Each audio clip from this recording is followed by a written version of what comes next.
"Shut up, you unemployed loser. Don't you dare talk back to me." Yelling with a face flushed red is my husband, Cody. As he said, "I'm not working. That's because I've been taking care of my disabled mother-in-law, Brittany." At Cody's request. "Who do you think made me quit my job?" "It was 10 years ago that I left my job," at Cody's request. "Since then, I've been helping her." Yet Cody's words cut deeply. Fortunately, Brittany and I have a good relationship, no harassment or mother-in-law and daughter-in-law conflicts. However, I'm not a professional caregiver, so taking care of her has been incredibly challenging. But I've continued to support her because she treats me like her own daughter, and because Cody begged me to. Now, Cody seems to have forgotten all of that, and he bangs the table with a triumphant look on his face. On the table lies a filled-out divorce application, and I can feel the heat of anger rising in my face. "I'm dating the CEO's daughter. I got her pregnant, so I'm going to marry her." Underneath the divorce papers is a photograph. It shows a beautiful woman with a confident, almost defiant smile. As I look at the woman he introduces as the CEO's daughter, I try hard to stifle a laugh. I know her all too well. This woman is. My name is Anastasia, and I'm 35 years old. My husband Cody is 2 years older than me. We met 10 years ago when I was introduced to him by the manager of the bakery where I worked. He worked at the head office and took a liking to me during a visit. After we were introduced and got to know each other, our marriage was soon arranged. Cody's mother, Brittany, had suffered a partial disability in her lower body from a car accident in the past. But when I went to their family meeting, she went out of her way to greet me at the door in a wheelchair. I still remember how humbled I felt. Perhaps seeing my humility, she gave me a warm smile and happily approved of our marriage. Out of consideration for her condition, we decided to settle down near his family home. But shortly after we got married, before we even decided on a new home, an accident occurred. Brittany fell from her wheelchair. Luckily, it wasn't life-threatening, but her mobility worsened significantly. Before the accident, although she couldn't move without her wheelchair, she could still use a cane or handrails to get from the wheelchair to a chair or bed on her own. But this time, she injured her back badly and lost even that ability. The increased disability meant that she relied even more on a caregiver, but that didn't solve everything. Caregivers are not free, nor are they available at all times. As a result, there were times when she was left alone, especially at night when visibility became poor.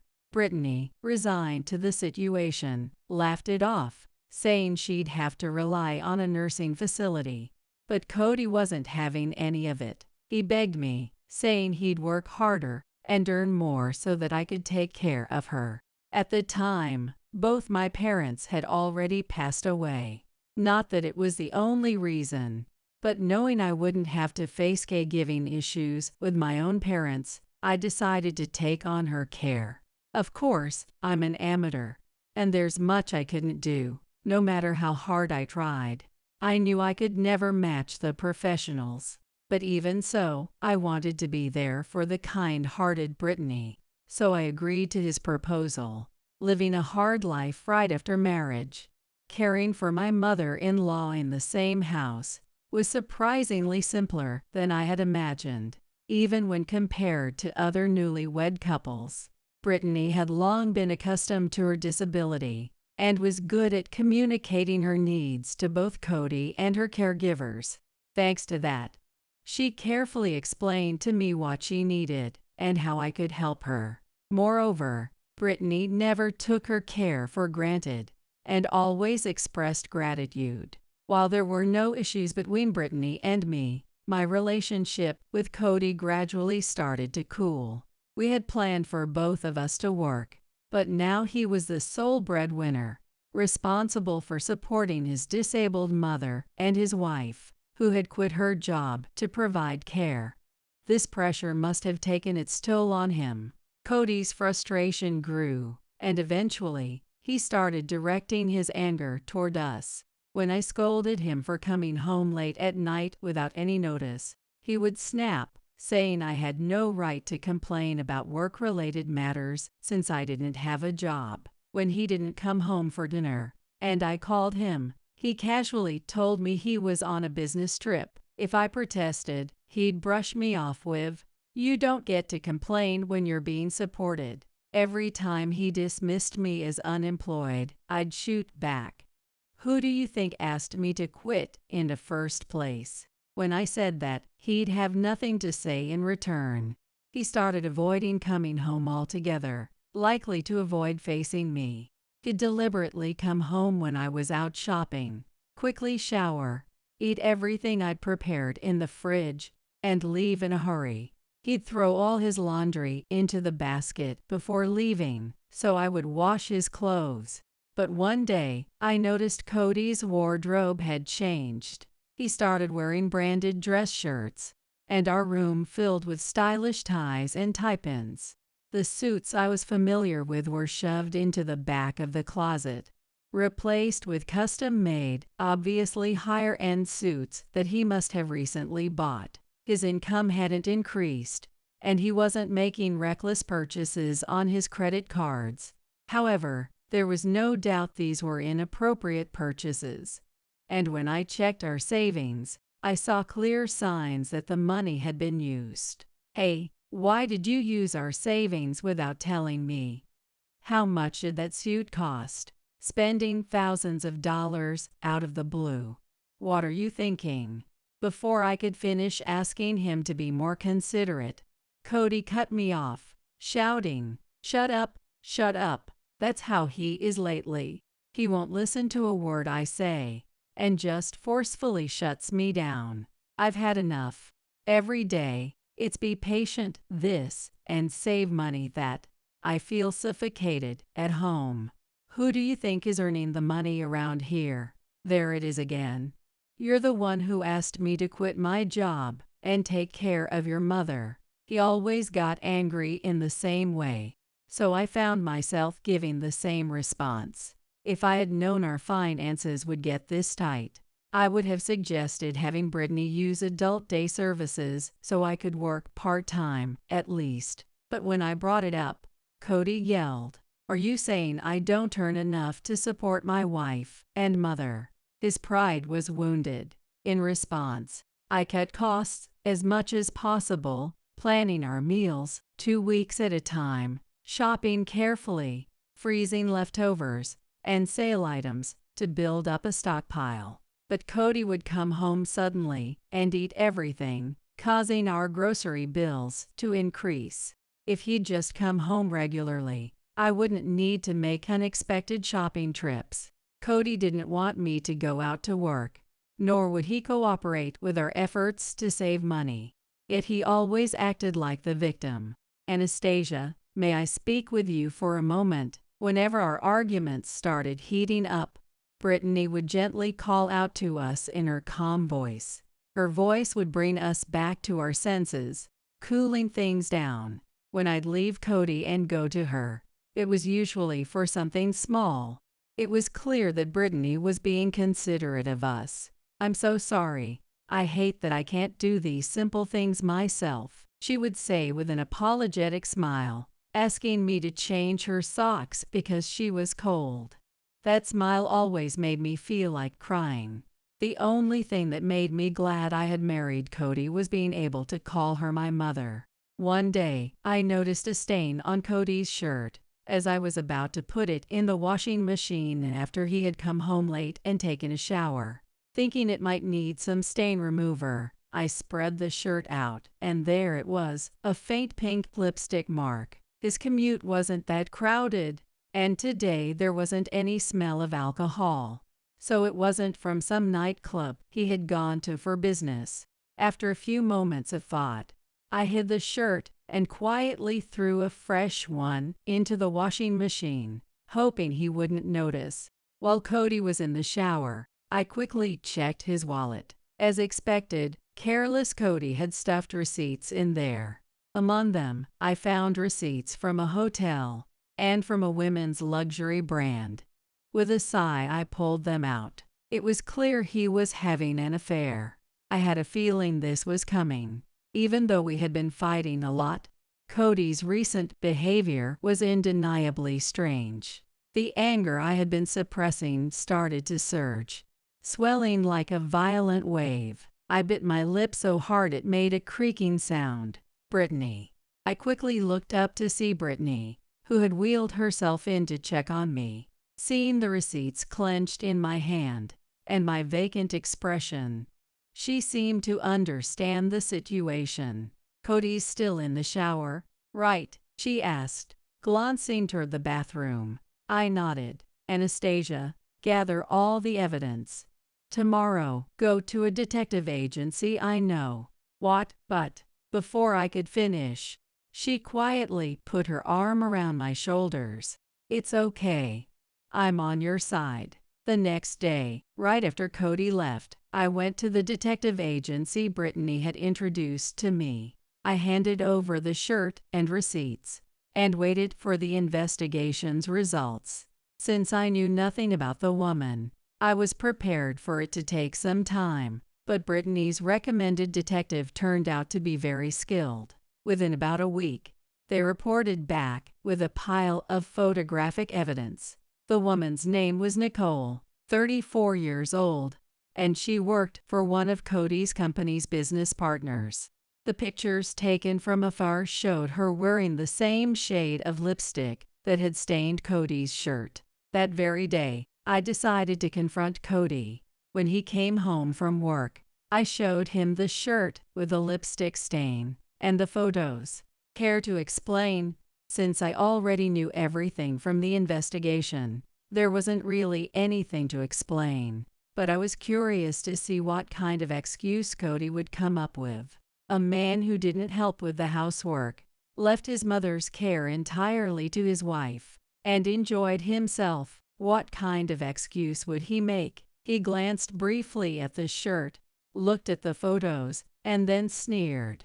I had expected him to be a bit flustered, but he didn't show even a hint of it. "So you figured it out." He tossed the photos aside and stretched lazily. Both Brittany and I were stunned by his unexpected reaction. "I know everything," I blurted out, but Cody just laughed at me condescendingly.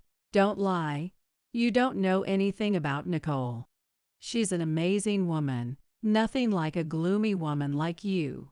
"Cody, how dare you speak to Anastasia like that?" Brittany, gripping the armrest of her wheelchair, shouted angrily, but Cody didn't seem to care. "Mother, you don't need to side with Anastasia. I'm going to marry Nicole, so let's hurry up and kick her out." "What?" A strange sound escaped my mouth in shock. I stared at Cody in disbelief as he casually picked at his ear, noticing my reaction, and smirking. "Nicole's pregnant with my child." It felt like I had been struck by lightning.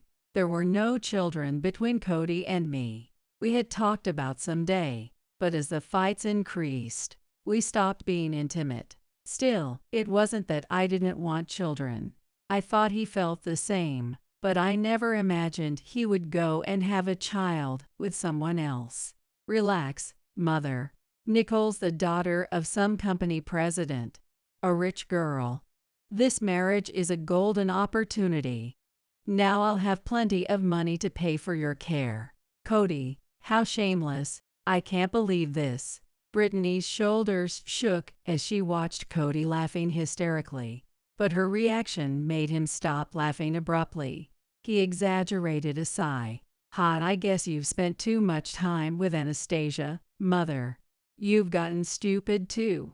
He sneered, looking us up and down with contempt before spitting out his next words.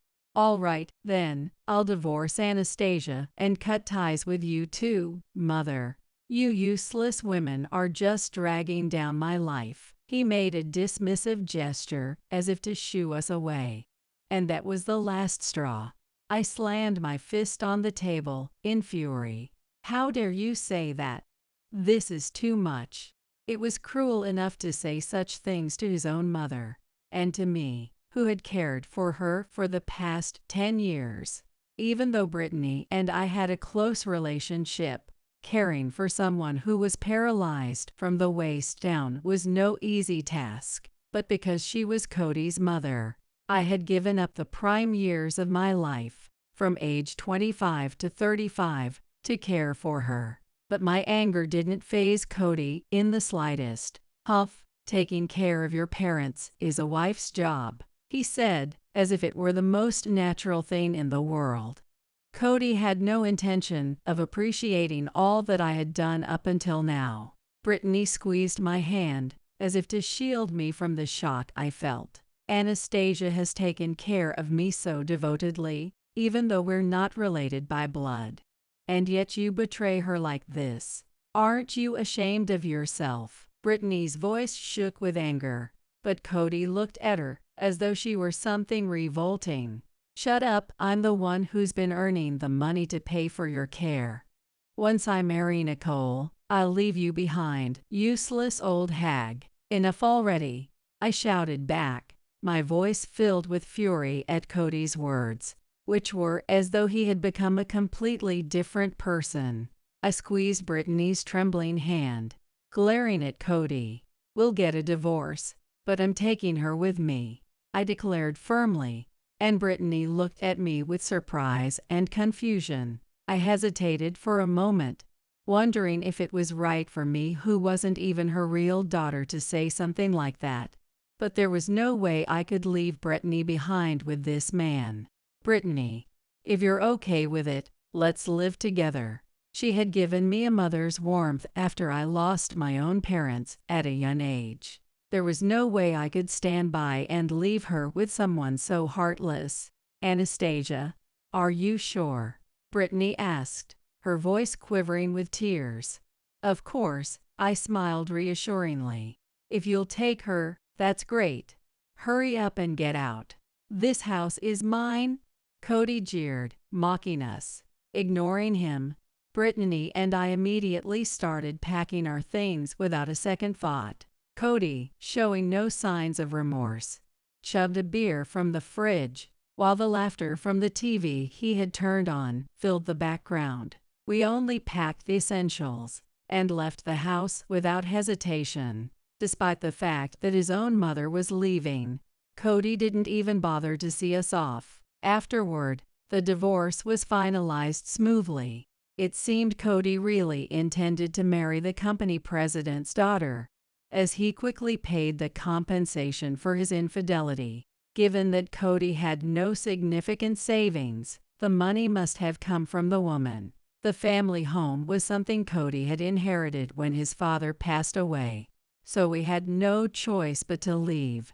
But with the compensation, we were able to secure a decent amount of money. I immediately rented an accessible apartment and started a new life with Brittany. Since we had only taken our valuables when we left, we returned to the house a few times during the weekdays to pack the rest of our belongings. Fortunately, we never ran into Cody. Still, it seemed he wasn't happy about me going back to the house while he was out, as he started leaving our things thrown haphazardly in boxes on the doorstep. About a month after we moved, as I was preparing to eat dinner, I got a call from Cody. If I recalled correctly, today was supposed to be Cody and his mistress' wedding day. I remembered how furious Brittany and I were when Cody had the audacity to ask her to attend the wedding shortly after we moved out. Of course, Brittany immediately declined the invitation and blocked his number. I wanted to do the same, but the thought of cutting off contact completely scared me. Who knew what Cody might do if he couldn't reach me? As I ignored the call, the phone rang again almost immediately. What kind of man calls his ex-wife during his own wedding? What could he possibly be thinking? The phone kept ringing incessantly.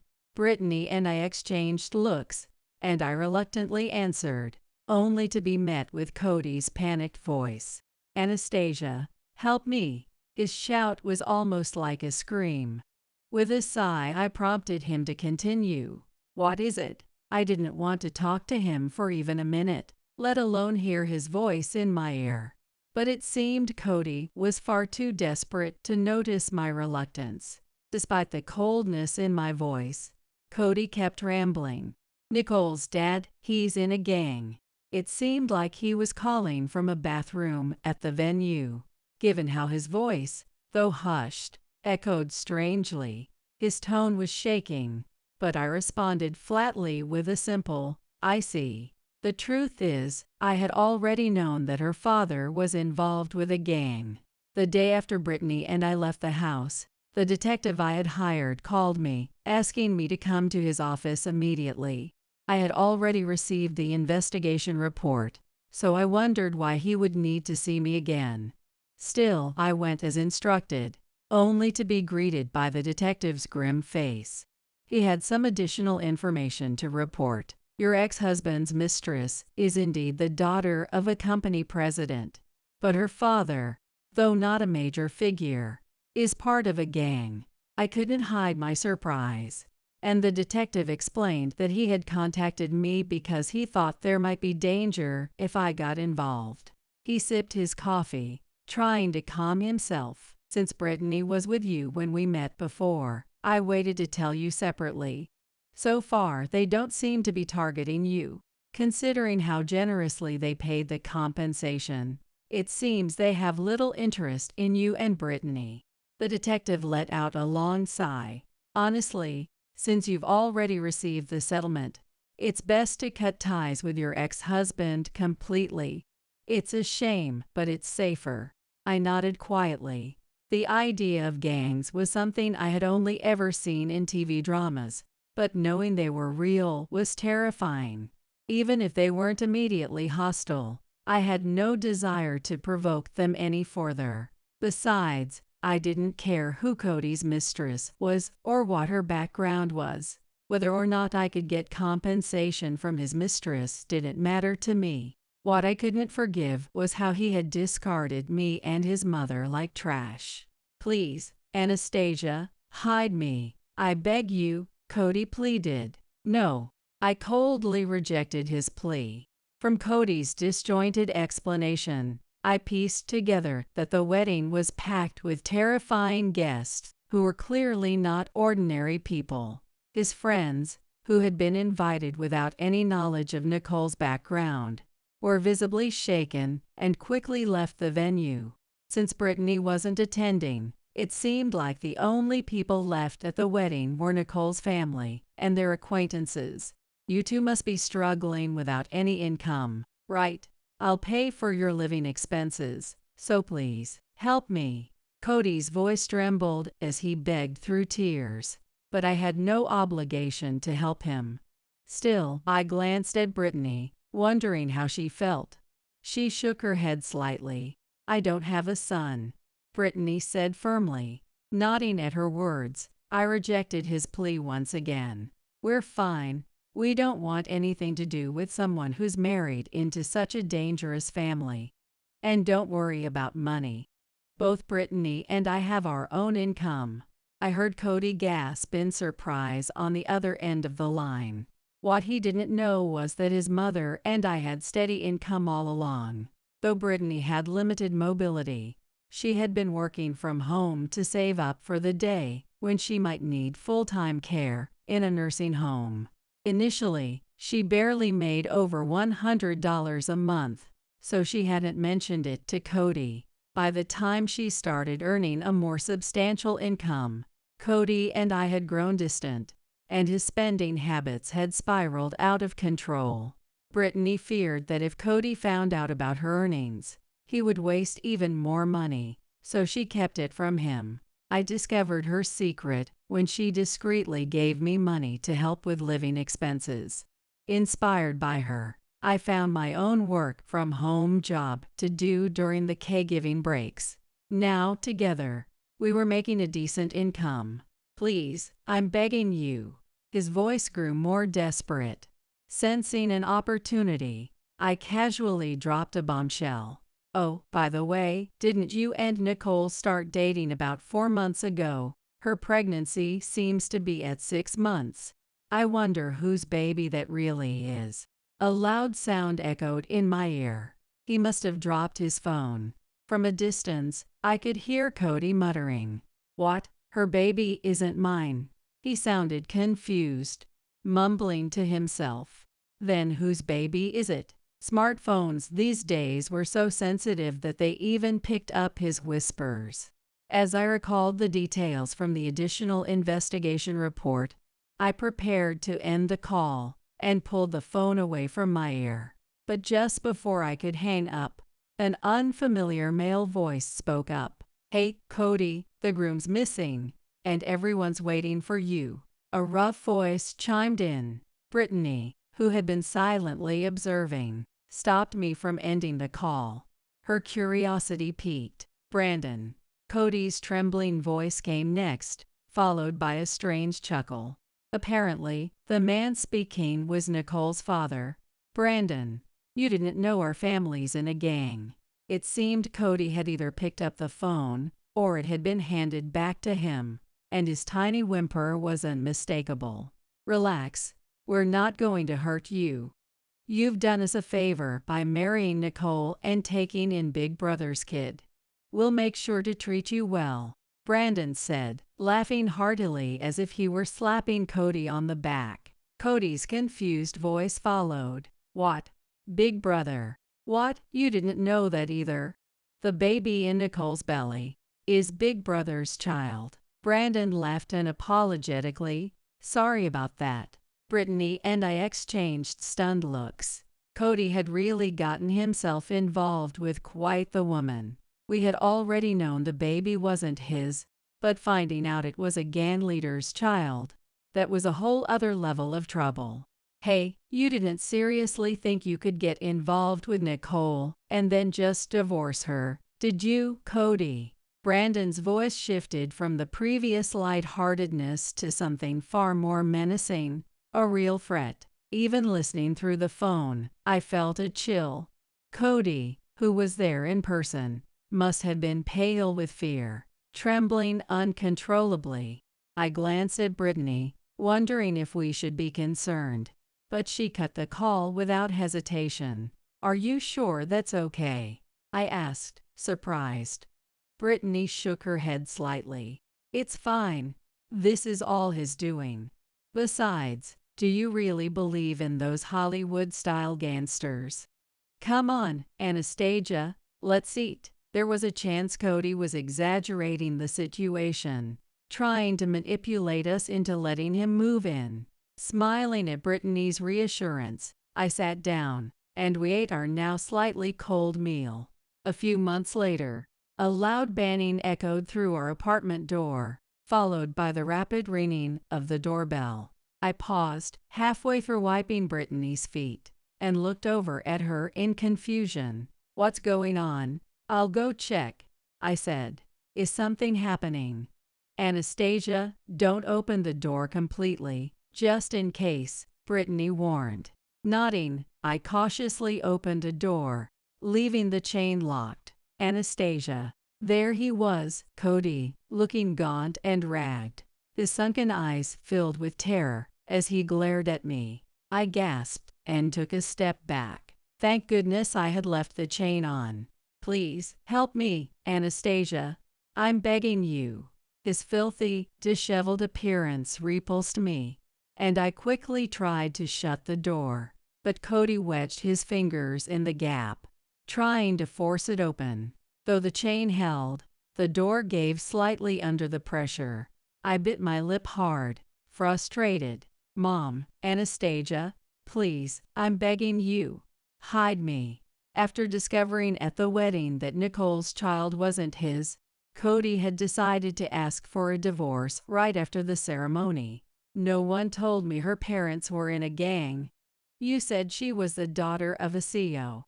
And now you're telling me the baby isn't mine? This is ridiculous. I'm getting a divorce." He had apparently slammed the divorce papers down in front of Nicole.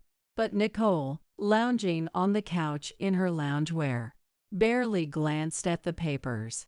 She continued lazily playing with her smartphone, her feet propped up carelessly. "Did you ask your ex-wife or something?"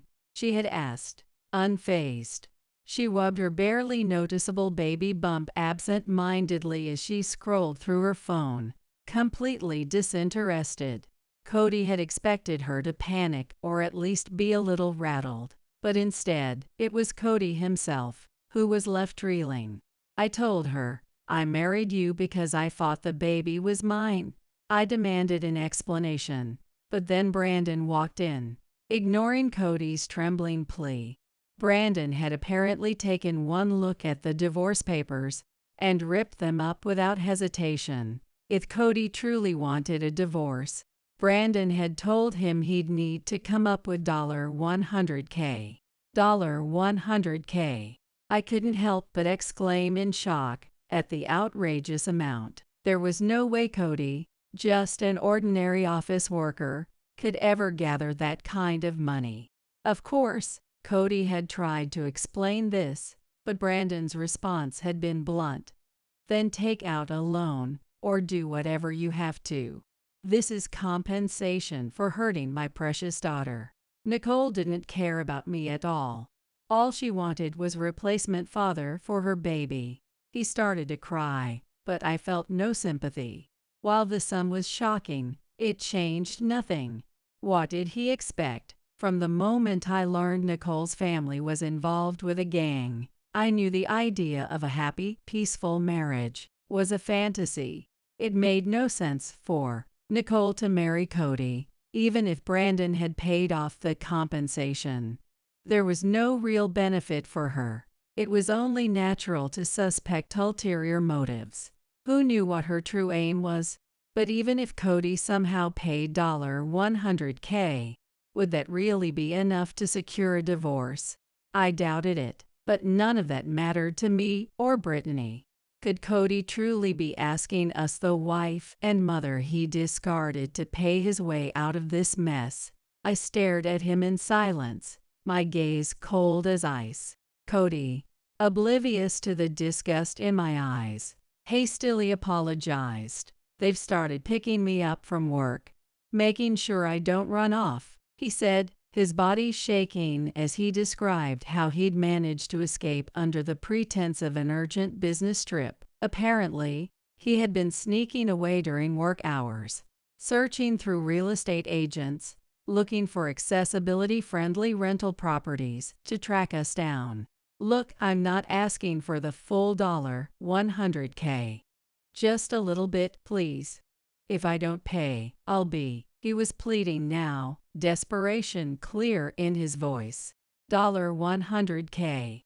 If you pay that, you can get a divorce, right, Brittany?" I spun around in shock at Brittany's sudden question. Was she seriously considering giving him the money?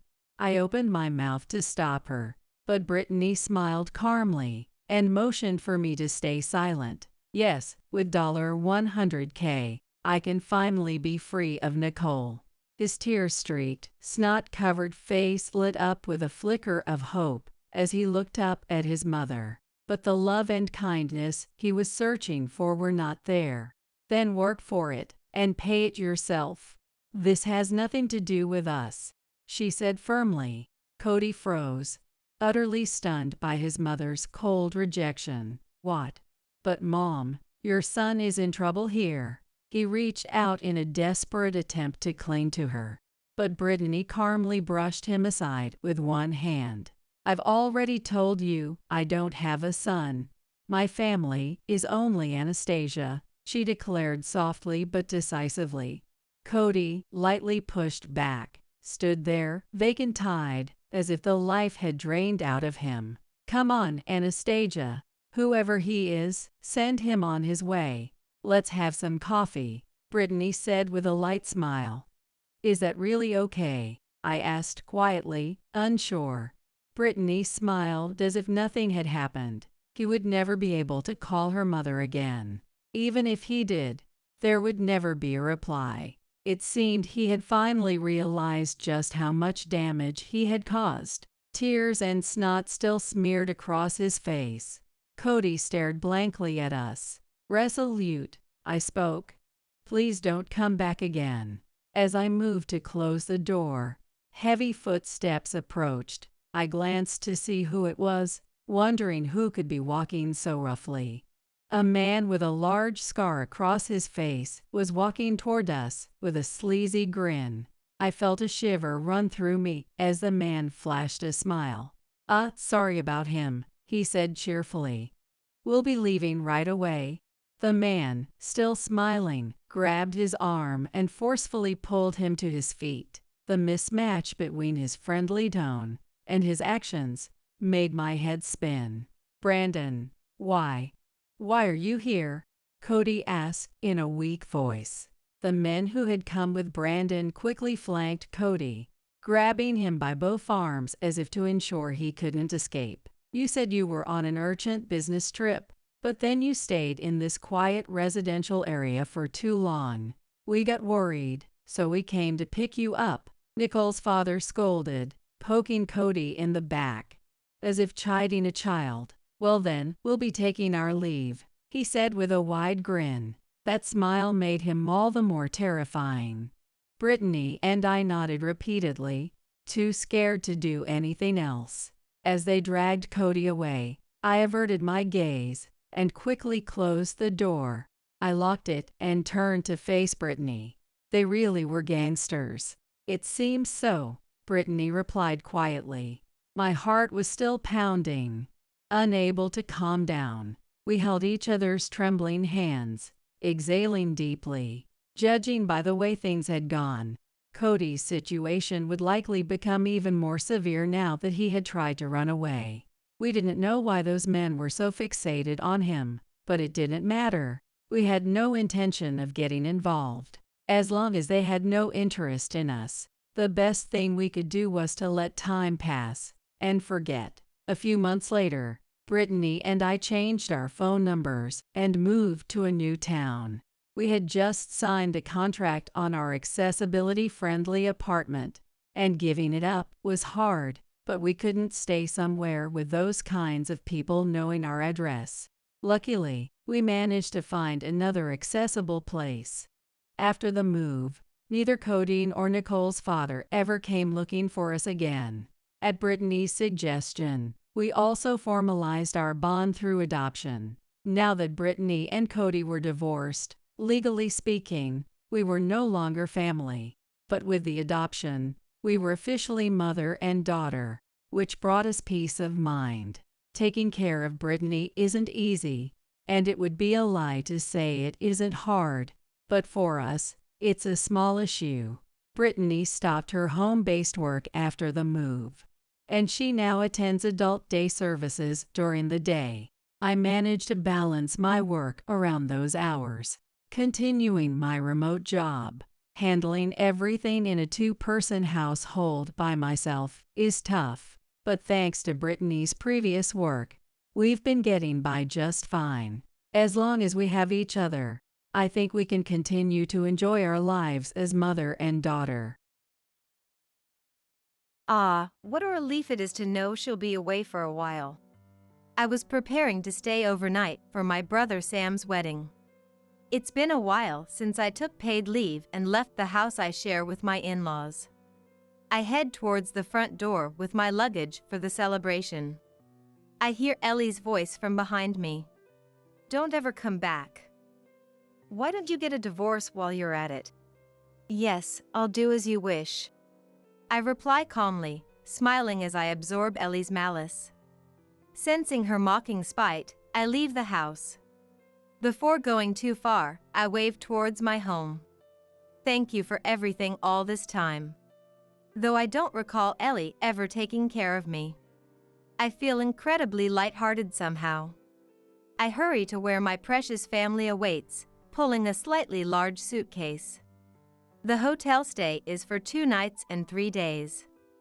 After that, it's still a secret. Ellie doesn't yet know the fact that I'll never return to this house as a resident. I'm Maria, a 48-year-old working housewife. I work as a company employee while busily managing household chores. My husband Jim and I are the same age, and we've been married for over 30 years. We were introduced by an acquaintance, but we're a couple with shared values and get along well. The only lonely part is that Jim's job is that of a so-called sailor. Working for a maritime company, Jim can be away from home for over a year at times. Still, our relationship is good, and we've been blessed with one son. We live in a house together with my in-laws. Until recently, I was primarily responsible for caring for Jane, Tom's mother, who lived with us. Tom is my father-in-law. I use my income to have a helper come during the day. In return, I'm the main caregiver after coming home from work. That arrangement continued until Jane passed away. Maria, thank you so much for everything. I'm sure Jane was happy too. She was grateful to you until the very end. Tears spill over at Jim's warm words. I owe a lot to Jane, who passed away surrounded by generations from children to great-grandchildren. When I was young, it was Jane who taught me, a young woman focused only on work and unfamiliar with housework, how to live simply. She was a kind and fun person. Though there were tough times, I feel like she was smiling most of the time. It's all thanks to Jane that I was able to continue my job from my youth without quitting, even working reduced hours during caregiving. The caregiving that must have been such a burden all along feels nostalgic and dear now that it's over. I never imagined that my surrounding environment would change so much immediately after. Due to his job on ships, Jim is often away from home for long periods. I'm proud of Jim's work, which is indispensable for logistics, but it's an unfavorable condition for me living with my in-laws. As soon as Jane passed away, Ellie drastically changed her attitude. Until then, she tried to appease me with a kind voice while pushing all the caregiving onto me. But as soon as the caregiving ended, Ellie started neglecting me. When going out, she brings back souvenirs for everyone except me. When passing by inside the house, she deliberately bumps into me with her shoulder. Her attitude is so blatant that I'm more surprised than resentful. On top of that, my son Kevin, who happened to be home, says this to me. Hey, Grandma's started saying nasty things again. This is an old story from when Kevin was just 4 years old. There was an incident with Ellie. Ellie told Kevin groundless bad things about me, and Kevin himself, upset by it, reported it to the whole family. Your mom is cheating. She said she's going to abandon Kevin eventually. Your mom doesn't work and is just full of faults. Even your dad doesn't come home because he hates your mom. Got it? I was shocked that she was teaching him such lies. I wasn't cheating at all, and every day I went to work and did housework, leading a truly busy life. Moreover, the reason Jim was away was definitely work. It's ridiculous to take such a joke seriously. Besides, no matter what you say to such a small child, he wouldn't understand. Tom and Jane were furious at Ellie for sulking like that. I was too busy to comfort the saddened Kevin. I remember feeling relieved when Jim came home later and severely scolded Ellie. Let's return to the present. Right now, Jim is away for work. Maybe because of that, Ellie was visibly getting carried away. I thought I'd have more free time now that the caregiving was over, but Ellie was working me to the bone. Every day she would hand me recipes for elaborate dishes and make a fuss telling me to cook them, or tell me to do a major cleanup. The other day, she invited the neighbors over, and while I thought they were watching a DVD drama with a large group, I was made to clean up the room that was a mess with snack garbage and drinks. It was extra work during the busy time just before dinner, so even I was getting irritated. You're really slow. Are you still not done? Hurry up and make dinner. She says that to me as I'm sweating from cleaning, but when it's actually dinner time, she's too full from snacks to even sit at the table. Just as I was appalled by that, this time there was a complaint from Kevin. She says she can't stand you. That it would be better if you disappeared. I'm going home. I feel sick. Wouldn't it be better to live separately from Grandma? I think Dad would understand. I soothed the dissatisfied Kevin and see him off to the station. Of course, I can't leave things like this. I'll have to discuss it properly with Jim next time. The day after Kevin went home, I was troubled by something other than Ellie. It was a sudden onset of poor health. My hands and feet were cold, but my face would suddenly get hot and I'd break out in a sweat. The symptoms of menopause seemed strong today. From around last year, there were times when I felt strangely unwell, and I was told at the hospital that it was menopause. I'm not on any medication yet and am just monitoring the situation, but there are painful days. The stress I felt from hearing about Ellie's words and actions from Kevin might have been a factor. By evening, my condition had worsened, and I was lying down in my room. "Hey, why are you sleeping? What about dinner?" Ellie comes stomping in with loud footsteps.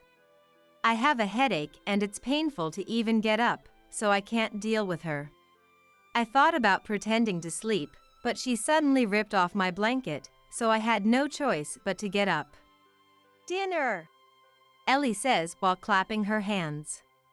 If it's dinner preparations, she should do it herself. Who does she think she is, always making only me do it?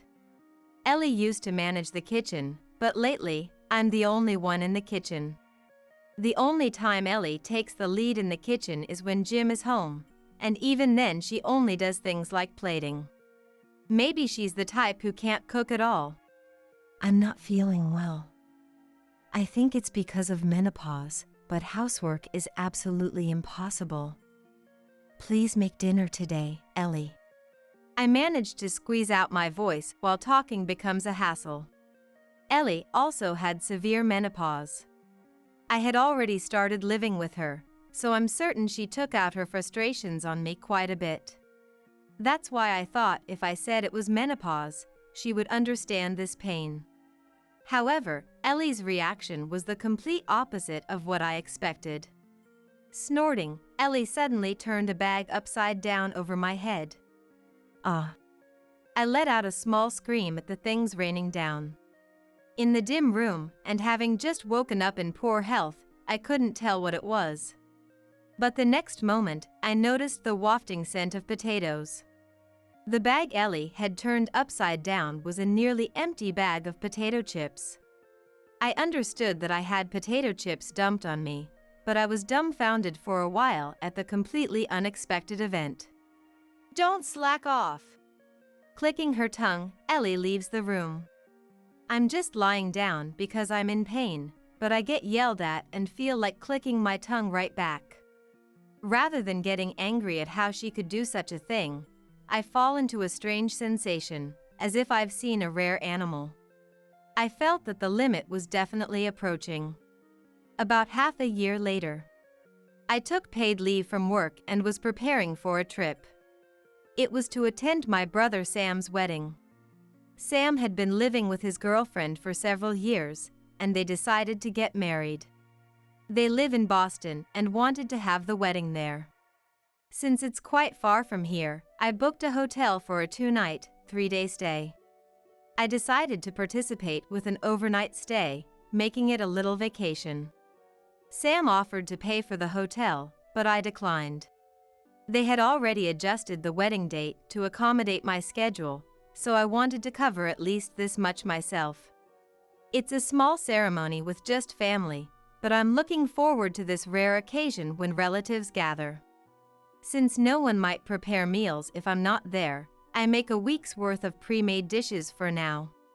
The day before leaving, while eating dinner, I tell my in-laws about the pre-made dishes in the fridge, and Tom thanks me.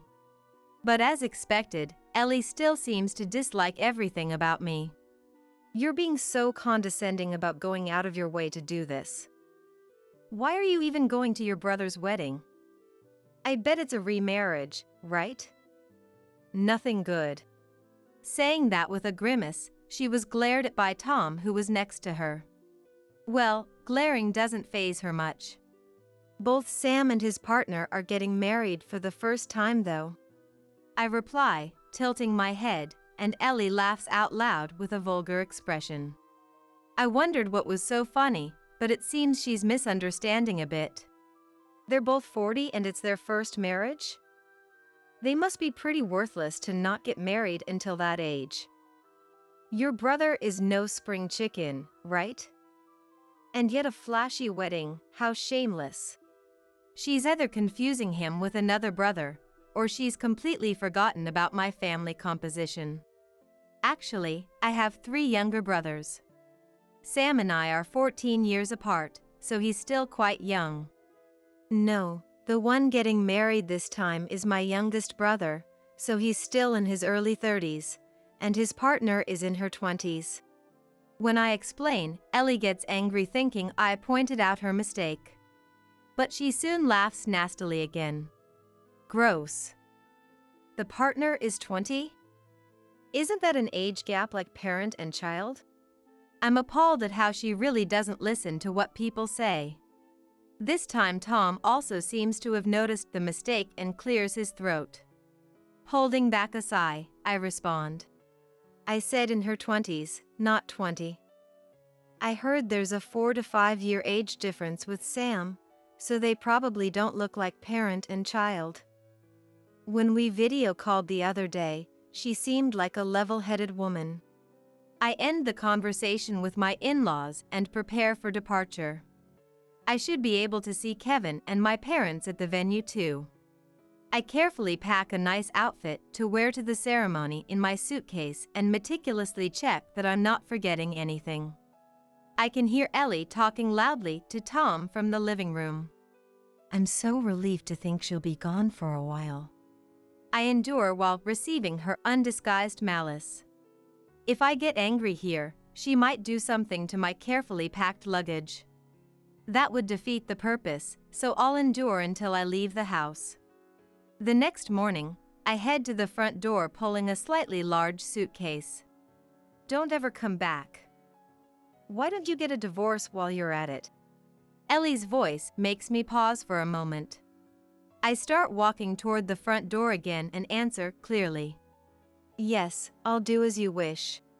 My voice comes out calmer than I expected. I'm probably happier about this situation than I realize. I had already reached my limit of endurance. Actually, I had contacted Jim beforehand and had been steadily preparing for this day. Saying irresponsible things again. I wish you'd hurry up and actually do it. Ellie has no way of knowing what's to come and is eating snacks and laughing since morning. It probably hasn't been too long since she woke up, yet she can sure eat a lot. I decide to walk to the station after leaving the front door. Before going too far, I turn around and wave at the home I'm used to living in. Thank you for everything. Except Ellie. I've been in this house's care for a long time. Jane, Tom, Jim, Kevin. I stick out my tongue while thinking that I don't recall being taken care of by Ellie. I feel incredibly lighthearted somehow. I pull my slightly large suitcase and hurry to the place where my precious family awaits. I plan to stay at the hotel for 2 nights and 3 days. And after that, I'm scheduled to move into a house where I can live alone. I meet up with Jim at the wedding venue. This was planned in advance. In fact, the reason the ceremony was timed for this period was because it was a date Jim could attend. Good work. I brought this. Jim takes out the divorce application with a lonely smile. The husband section hasn't been filled out yet. We'll fill it out together after both of us are satisfied. It will be our last joint task as a married couple. Thank you for picking it up. Let's fill it out later when we get back to the hotel. I booked a twin room. I hope that's okay? I feel bad for my brother getting married today, but this is also a new start for us. I hope they'll forgive me for the filing date being the same as the wedding day. Of course, I won't tell everyone today, but I'll have to let them know about the divorce later. Of course, a double room would have been fine too. Thanks for making the reservation. Jim and I laughed together. I'm sure no one can imagine that these two will be filling out divorce papers in a few hours. But I traced the letters on the divorce application with my finger, wondering how heavy this single sheet of paper is. If we submit this, we'll no longer be husband and wife. With just one sheet, even though we've been together for over 30 years. I'm sorry. Truly. Jim apologizes, but I shake my head. Because the time I spent with Jim was truly happy all along. I knew from the beginning that he was someone who would rarely be home when I married him, and there was nothing I disliked. It's just that even though I loved him, I couldn't get along with his mother. Don't apologize. You were a wonderful husband, Jim. Let's be good friends from now on. I convey my heartfelt love. Jim takes my hand with tears in his eyes. Thank you for everything. Jim repeats it over and over, making me tear up too. I secretly think that I'll have to say these tears are because I'm happy about Sam's wedding. The next day, Jim returns to his parents' house alone. Jim explains the situation to his parents. At first, Tom is just surprised to hear about the sudden divorce, but when he learns the truth, he turns red with anger. What are you thinking? Kicking out the person who took care of my parents until the end? Ellie seems shaken and confused as Tom yells at her furiously. I was the main one handling Jane's care, but Tom, who had strong arms from a young age, helped with strenuous tasks like bathing. Moreover, in the later stages when Jane was bedridden, turning her over was also Tom's job. In a sense, Tom and I were caregiving buddies. But Ellie truly never helped with anything. Tom never said it out loud, but he seemed dissatisfied with that. Ellie was bad at housework from the time we got married in the first place. I kept quiet thinking she at least gave birth to our son, but she took advantage of Mom's leniency and even avoided helping out. She's completely different from Maria, who did everything. Tom's complaints heat up further. When words comparing her to me came up, Ellie seemed to try to retort, but she couldn't because Tom started talking before she could open her mouth. You should have been the one to leave. Such a hardworking, good person. Do you have any idea how much luxury we enjoyed with Maria's salary? You haven't earned a single cent. When money comes up, Ellie is in a weak position. Because she's never worked outside the home. Jim covers our household expenses, including what his parents use. As a sailor, Jim has a good salary, and his parents put all their pension towards pocket money. To be honest, our family is well off. Even the expenses for the children and Jane's care could actually be covered by Jim's earnings. Nevertheless, the reason I worked was because working itself was for my own benefit. That's why I have no resistance to using my earnings for my family. I gave gifts to my in-laws like trips and theater tickets, and on birthdays and such, I had them go to slightly high-end restaurants. Actually, it was also an investment to secure my own time, not just for my in-laws' sake. It's not too late, even now. Jim, go apologize now and ask Maria to marry you again. Tom finally goes so far as to say that. Perhaps realizing how precarious her position is, Ellie is completely flustered. It's too late to be flustered now. There's no way to prevent the consequences of her actions from coming back to her. I built this house. Get out, Ellie. Tom tries to kick Ellie out in a rage. Naturally, Ellie continues to resist, screaming and making a fuss. Just when I think she's raised her voice in anger, she scratches her head in frustration. That sight was bizarre and apparently quite frightening. No. I won't leave. I won't get divorced. How am I supposed to live on my own at this age? In the end, Ellie resists by screaming and crying, but she's no match for Tom's strength, even in his old age, and is dragged outside. He even closes the door and locks it. Ellie clings to the door crying loudly, and the neighbors, alarmed by the commotion, call the police. Although he has no choice but to open the door when the police officers speak to him, Tom's anger doesn't subside. For a few days after that, Ellie and Tom lived separately within the same house. They don't exchange a single word. They try not to see each other's faces as much as possible.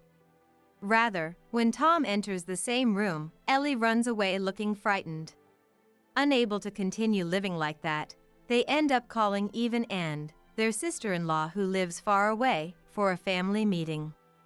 I'm getting a divorce, Tom declares, but the discussion stalls because Anne sympathizes with Ellie and opposes it. So Jim explains the situation in detail, going over each and every instance of harassment I endured.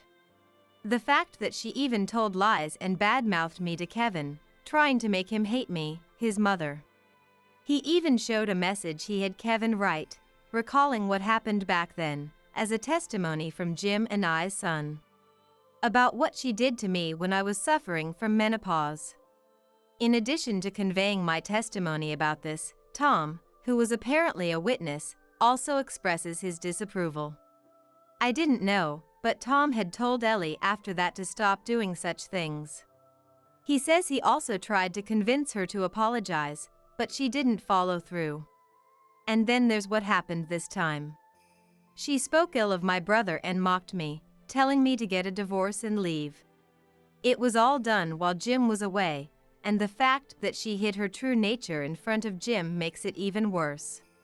He adds that I did all the housework and that Jane's caregiving was accomplished by just me and the helper.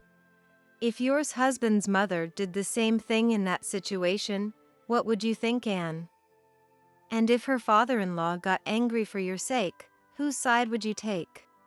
Asked that by Jim and falls silent. Seeing that, Ellie apparently got terribly angry. Even Anne is betraying me. Ungrateful, after I gave birth to you. Hearing that she didn't say after I raised you here, I'm impressed by Ellie's honesty. I had heard this from Jim for a long time. It was mostly Grandma who raised Anne and I. Mom was always out having fun with karaoke and drinking parties with the neighbors. Perhaps with that past in mind, after hearing about the harassment, Anne only looks at Ellie with contempt. In the end, I think the only ones who worked as housewives in this house were Jane, whom I took care of until the end, and myself. Ellie is certainly a mother who gave birth to 2 children. But she hardly did any housework. Looking back on it again, the family realizes that she never did housework, and Ellie completely loses her standing. Perhaps finally understanding the situation she's in, Ellie stops screaming in anger and sobs. In the end, it seems they decided not to divorce out of pity, but Tom is considering living separately from Ellie. Hearing that, I offer to meet Tom once. Everything that happened after I left, as I mentioned earlier, is what I heard from Jim. If Dad was going to get that angry now, he should have helped you from the beginning. But I guess it's no use for me to say anything when I couldn't be there. Sighing dejectedly, Jim drinks his hot coffee. This is a cafe we've loved since we were young. Jim orders coffee, and I order a cream soda for the first time in a long while. After finishing listening to the story about Ellie, I smile gently as always. Don't be down. You were away from home for work, right? It's a very important job. I fully understand that there are many people who would be in trouble if you didn't go, Jim. There's no lie in my encouraging words. Jim's job is admirable. I think it's amazing that he's involved in maritime transportation for years at a time as a so-called sailor to support people's lives. That's why I endured until now. But I'm sorry this time. I still love and respect you, Jim. But I couldn't bear to continue being a family with your parents. I was finally able to put into words what had been weighing on my chest for so long. Jim nods with a slightly lonely but understanding look. More than anything, I'm happy that he understands with a fair perspective instead of siding with his parents unconditionally just because they're his parents. Jim was looking at me, smiling unintentionally, as if dazzled for some reason.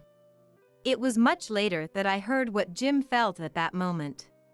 Jim says he thought, "Ah, she's beautiful." At that time. It was a smile that shone and was more beautiful than ever before. Jim, who said that to me, also looked more wonderful than ever. Let's go back to the story. The day after meeting Jim at the cafe, I met with Tom with Jim's cooperation. The final touch is my revenge. Tom, who comes to the cafe with Jim, is a bit more dressed up than usual because it's an outing. After lightly chatting about the weather and such, I quickly get to the point. I heard from Jim that you're considering living separately from Ellie. I think it's fine while you're healthy, but it will be difficult for you alone in many ways in the future, right? Since you've taken care of me so much, if you really do live separately, I'll also cooperate in caring for you in your old age. Hearing that, Tom is clearly happy. And lives far away, and even Jim, their son, will be away for long periods once he goes on the ship. Tom was someone who had never cooked, cleaned, or done laundry. He would desperately want my help since I cared for Jane until the end. Of course I'm going to live separately from Ellie. No, I think it's better to get a divorce after all. Tom says with a frown and his arms crossed. I hoped Ellie would definitely be kicked out. But it seems the situation is progressing in an even more unfavorable direction for Ellie. If I suddenly die, Ellie will surely act all high and mighty. Let's properly separate before that happens. I'm sure that's better. Jim makes a face as if to say here we go again at Tom, who suddenly started speaking clearly. Tom has a strange decisiveness, and when he thinks something should be done, he acts on it all at once. Sometimes he goes a little overboard by moving too quickly, but that's just his personality. Even though I know that, I agree with a smile. As expected, Tom, you're thinking it through properly. It's wonderful that you're looking ahead. After living together for many years, I already know how to handle Tom. I grin, knowing that if I push his back like this, Tom will really go through with it. Jim smiled wryly, seeming to sense my intentions, but didn't try to stop me. Perhaps it's only natural since he was even angrier than me about Ellie's behavior that he learned about this time. Tom stands up energetically, saying he's going to get the divorce papers right now. I decided to introduce him to the lawyer I consulted with for divorcing Jim. From this day onward, Tom starts moving in earnest towards divorce. It's clear that Ellie will now lead a lonely life. 1 week later, I went to the place that used to be my familiar home, but is now just my former in-law's house. It was to retrieve belongings like clothes that I couldn't take with me. I had taken all the valuables, but it was impossible to take absolutely everything. Clothes, books, memorable photos, pictures Kevin drew when he was little, and bedding and furniture I bought with my salary. The longer I lived in this house, the more personal belongings I have.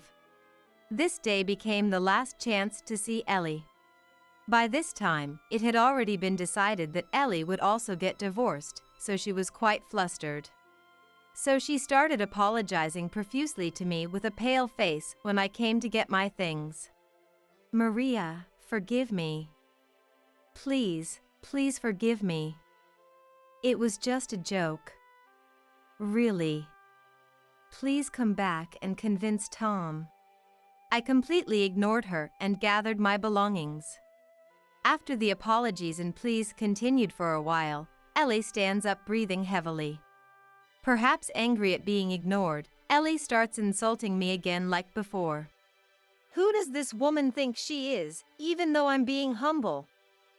It's the worst that you came to this house. Hurry up and leave, and die alone and lonely. She spat that out after a simpler string of abuse that I can't let others hear.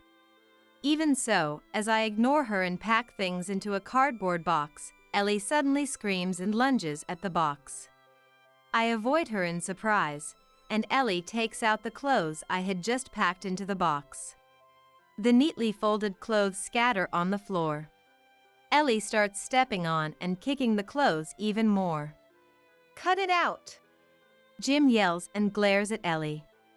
Ellie, who had always been told that Jim was an obedient son, freezes with a look as if it's the end of the world. I restrain Jim with one hand and turn an emotionless face towards Ellie. I am no longer your daughter-in-law. And you're not my mother-in-law, Ellie. We're completely cutting ties. Thank you for nothing all these years. I'm grateful to Jane and Tom, though. I take my clothes from the feet of a dumbfounded Ellie. I don't even fold them and just stuff them into the box and pick it up. Don't touch my things, you stranger. Goodbye. I say that to Ellie, whose hair is disheveled, and hurriedly leave the room. I don't want to be in the same space as that former mother-in-law any longer. I call Jim and arrange for him to carry the rest of my belongings. I get into the car Sam drove over and wait for him to be ready. I can still hear Ellie shouting something from inside the house, but I think it's pointless to even listen. Apparently, after we left, Ellie cried and screamed terribly while hitting her own head for some reason. From our perspective, there was never a possibility of reconciliation from the start, but it seems to Ellie that she had cut off her last rope of hope herself, and she deeply regretted it. But it's none of my business if she regrets it now. Eventually, about a month later, Ellie was finally kicked out of the house and started living alone in an old apartment. Since she's still their mother, I hear Jim and sometimes visit to check on her well-being. They say Ellie now lives in old clothes as pajamas without even taking showers. She seems to lament her poor life, not going out except for shopping, eating deli food from the supermarket and cheap snacks. Of course, it seems she split assets with Tom in the divorce, but unfortunately it wasn't a significant amount, and she's struggling with anxiety about her old age. I don't know about Anne, but I won't support her at all. It's only natural though. Jim shrugged as he reported to me. Jim, being a sailor, is quite well off, and Ellie had always been proud of that. She probably never imagined being abandoned to this extent by that son. It's all because she neglected me, the wife Jim chose. Still, isn't it completely ironic that Ellie herself, who said, "Don't ever come back. Why don't you get a divorce while you're at it?" ended up getting divorced and leaving, and is now in a position where she can never return? If you wish for someone else's unhappiness, you should be prepared to be unhappy yourself. 5 years after the divorce. I'm enjoying a leisurely life with a cat in a place about a 30-minute drive from my former in-laws' house. As a result of looking for a place easy to commute to work, I chose this apartment. It's a lovely room with good sunlight and great conditions, pets allowed, or rather welcomed, even though it's a rental. Now I visit my former in-laws' house where Tom lives alone about once a week and make a lot of pre-made dishes. Thanks to that, I feel I've gotten closer to Tom than before. Anne, who lives far away, seems to feel indebted to me for taking care of Tom even after the divorce. I still keep in touch with Jim. In fact, whenever Jim returns from a long sea voyage, we definitely go on a date. That's how close we are. We're having a fresh relationship, going to the movies and art museums together, even at this late stage. We send each other messages using unfamiliar stickers and spend days on long phone calls, which is unexpectedly fun. Kevin, who comes home to see the two of us when he's off work, laughs seeing us like that, saying, "Is this a fake divorce?" You just went back to being lovers. But actually, we were never lovers. We got married right after meeting, so we practically had no period that could be called a romance. So you could say I'm building a romantic relationship with Jim for the first time now. We also have a secret promise. That promise is to remarry if we ever completely stop needing to be involved with Ellie. According to Jim, it means when Ellie passes away, or when she lives with and/or enters a facility, so we no longer need to check on her well-being. And apparently, they've already started discussions with and her husband about choosing between living together or a facility. The day we reunite may come unexpectedly soon. It's a bit embarrassing for us, who have been together for over 30 years and are now close to 50. But I'm very happy to be having my first romance with Jim, whom I've always cherished. Days when things just aren't clicking with my husband, Nicholas. Amidst that, the sound of unlocking the door, followed by a familiar female voice. It was my sister, Melissa. She was loved by our parents in a way I never was. But it wasn't just her. Nicholas was there too. Melissa, why, today? I quit my job over there. Thought it's about time we got married. Melissa, don't tell me the person you're marrying is. Your guesswork hasn't improved, has it? With a mocking smile, she tells me. The defective one with infertility. Got pregnant right away. Finally, an heir. Congratulations. But that child. An heir? I almost blurt out, but then fall silent. Kicked out of the room, I was left to contemplate my future alone at a cafe. And I thought, their child is impossible. The documents I brought with me tell that story. I'll definitely get back at them. I muttered in a low voice, unintentionally. My name is Amanda, 32 years old. A working housewife, married for 5 years. Nicholas is a former colleague, 3 years my senior. When we married, I moved to a different company in the same field, thinking it might cause problems if we stayed at the same place. I thought we had a marriage of mutual respect. But lately, things have seemed off. The reason is clear.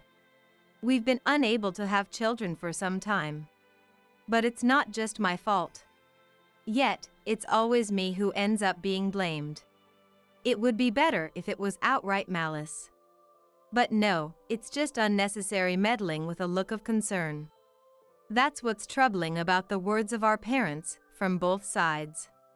No, there was one person with pure malice. Melissa. Since we were young, I've always been compared to Melissa. Melissa is so cute. Amanda is the smart one. Well, that's still okay. You really can't compare to Melissa in charm or cuteness. Well, with that face of yours. Poor thing, compared to Melissa. Maybe try to be a bit more feminine? These were the words always thrown at me by relatives and neighbors. I've known this since I was a child. So, I made sure not to place my value there. Luckily, I didn't hate studying, so I leaned on being smart to get by. But as I got older, my parents' words began to irritate me. You're at the age, maybe care a bit about how you look? If you study that hard, you won't even get a boyfriend, you know? Half serious, half spiteful, I ignored my parents' words. And then there was Melissa. You should just stay the way you are. That way, I stand out more, right? Frustrated and dismayed, I went to college and then got a job. Eventually, I started dating Nicholas, a colleague, and we got married. I took this as an opportunity to change jobs to a different company in the same field. I would have preferred to stay at my original company, but then the strange pressures came, this time from around me. And from Nicholas, especially. It's not really good for a married couple to work at the same company, so you should change jobs, right? He said it as if my changing jobs was the obvious choice. I had my doubts. But everyone I consulted said the same thing: you should be the one to change jobs. The exception was a female colleague or two. And a contact in the same field said, it's a pity, but introduced me to a workplace that was smaller but had a more flexible work environment. Thanks to that, I've been able to continue working in a job I find fulfilling even after getting married. But since getting married, the voices of both sets of parents wanting grandchildren have gotten louder. Working so hard. We'll never see a grandchild at this rate. Take it easy a bit. With Nicholas's income, Amanda, you should be fine. Have kids and relax already. The trouble is, these words are meant without malice. They think they're being kind. That's why it's so frustrating. The only saving grace is that we live apart from both our parents. But as we get older, their appeals become more fervent, to the point where even I started thinking about preconception care. That's when I began to seriously consider having children, visiting hospitals for consultations, and trying out. However, Nicholas seems to be quite passive about it. You know, you've been bringing up that topic a lot lately. If you keep on it, even I'll start losing interest. Why should I have to get tested? Each time, I explained. Both our parents and his are pressing us for children. Considering our ages, I'd like to have children while we still can. So, I want his cooperation. Yet, all he says is, children will come when they come. After about a year of such exchanges, I was angry enough to nearly drag Nicholas to get tested. He sulked, and his attitude towards the doctor's advice was lackluster. This led to even less intimacy between us. Even if I stay up late waiting for him on nights before his days off. What, you're still up? I end up getting snapped at. And then, I'm just not in the mood with you anymore. Was told. Surely, the way I handled it could have been better. The matter of children should be a decision made together. I know that. Eventually, calls started coming in from his parents' house. Lately, Nicholas has been coming over for meals quite often. Are you two all right? Wait, he goes there when he's late? Yes. He seems reluctant to come home. Hey, Amanda, are you taking proper care of him? I was bewildered by such questions. It's because you all are rushing us, I wanted to retort. After hanging up, I stopped waiting for Nicholas to come home. Honestly, I was tired of waiting for him. I never thought this would happen when we decided to get married, or even in the early days of our marriage. Nicholas, as a colleague, was dependable, and as a lover, he was someone I could envision a future with. I believed he was someone with whom I could build a new family at the beginning of our marriage. Never did I imagine I'd come to feel more at ease without him. Eventually, I started to think it was fine if Nicholas avoided coming home late into the night. I became increasingly absorbed in my work. Launching new projects, staying late at night for them. Our home no longer felt like a family. The usual "when will we see grandchildren" messages kept coming from both our parents and his. But I had started to let them slide. If he's not interested, whatever I do would be in vain. I was even losing the sense of purpose in our living together. Then one day, when I came home, the test results were in our mailbox. By then, I had almost forgotten about them. Considering it was a relatively short waiting period. Yet, within that brief time, our relationship had grown increasingly cold. Thinking it was too late to matter now, I still opened the test results. There were no issues on my end. And when I looked at Nicholas's, I checked the document once, twice, thrice. But no matter how many times I looked, the result was the same. Nicholas had azoospermia. There was no way we could have children together. Looking at the documents, I felt an urge to laugh, thinking, there's no longer any point in staying married. Ah, this is hopeless. Let's divorce.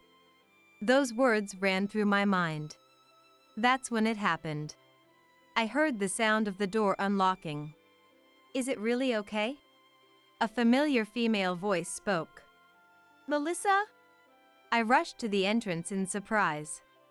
But there, not only Melissa was present, but Nicholas was there too. Oh, Amanda, you're here? Why? Why are you two together? I couldn't think of any reason for these two to arrive together. After all, Melissa had been working far away, having left our family home long ago. What? You still have that blank, unapproachable look. But the snide remark was unmistakably Melissa's. Well, never mind.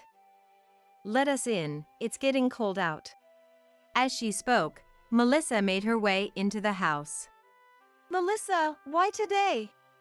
Oh, Amanda, didn't you hear from Dad and Mom? From Dad and Mom? I quit my job over there. Thought it's about time we got married. I've never heard such a thing before. Well, but it's no use telling you, is it? Right. Saying that, Nicholas puts his arm around Melissa and gently leads her towards the living room. Could it be? Melissa, don't tell me the person you're marrying is.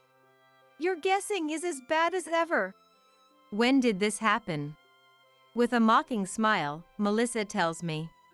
The defective one with infertility. Got pregnant right away. Finally, an heir. Congratulations! But that child... An heir? Surprised by my almost saying something I didn't mean, I hurriedly fell silent. Do you have a problem with that? No, nothing. Hey, Nicholas, do James and Kayla know about this? Yeah, I told them. Really? Melissa too? Well, Nicholas came to our house when I returned home. So, that's what it was. This was happening in my family home with these two. Then there's no point in me being married to this person. Whether my feelings showed on my face. I hate it. That attitude of yours, always. Melissa didn't answer my question, instead she yelled at me. I also can't stand your I know everything attitude. That's right, I'm going to live here now, so you should leave. Yeah, I don't want to share the same air as you two either. I packed my things and closed the door of the house I had lived in with Nicholas behind me. Dragging my suitcase, I entered a cafe to start with. While having a light meal, I searched for a place to stay, feeling a growing anger inside me. Divorcing is fine. I'll do as you wish.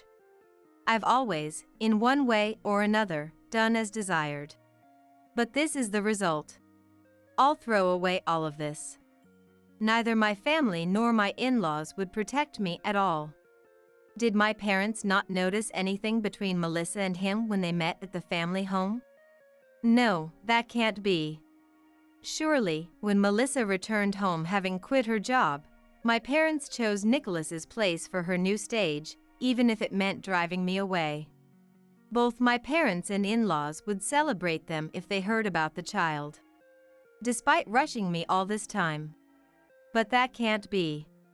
The documents I brought with me tell that story. I'll definitely get back at them. I muttered in a low voice, unintentionally. I decided to stay long-term in a business hotel for now. I need more time to decide what to do next.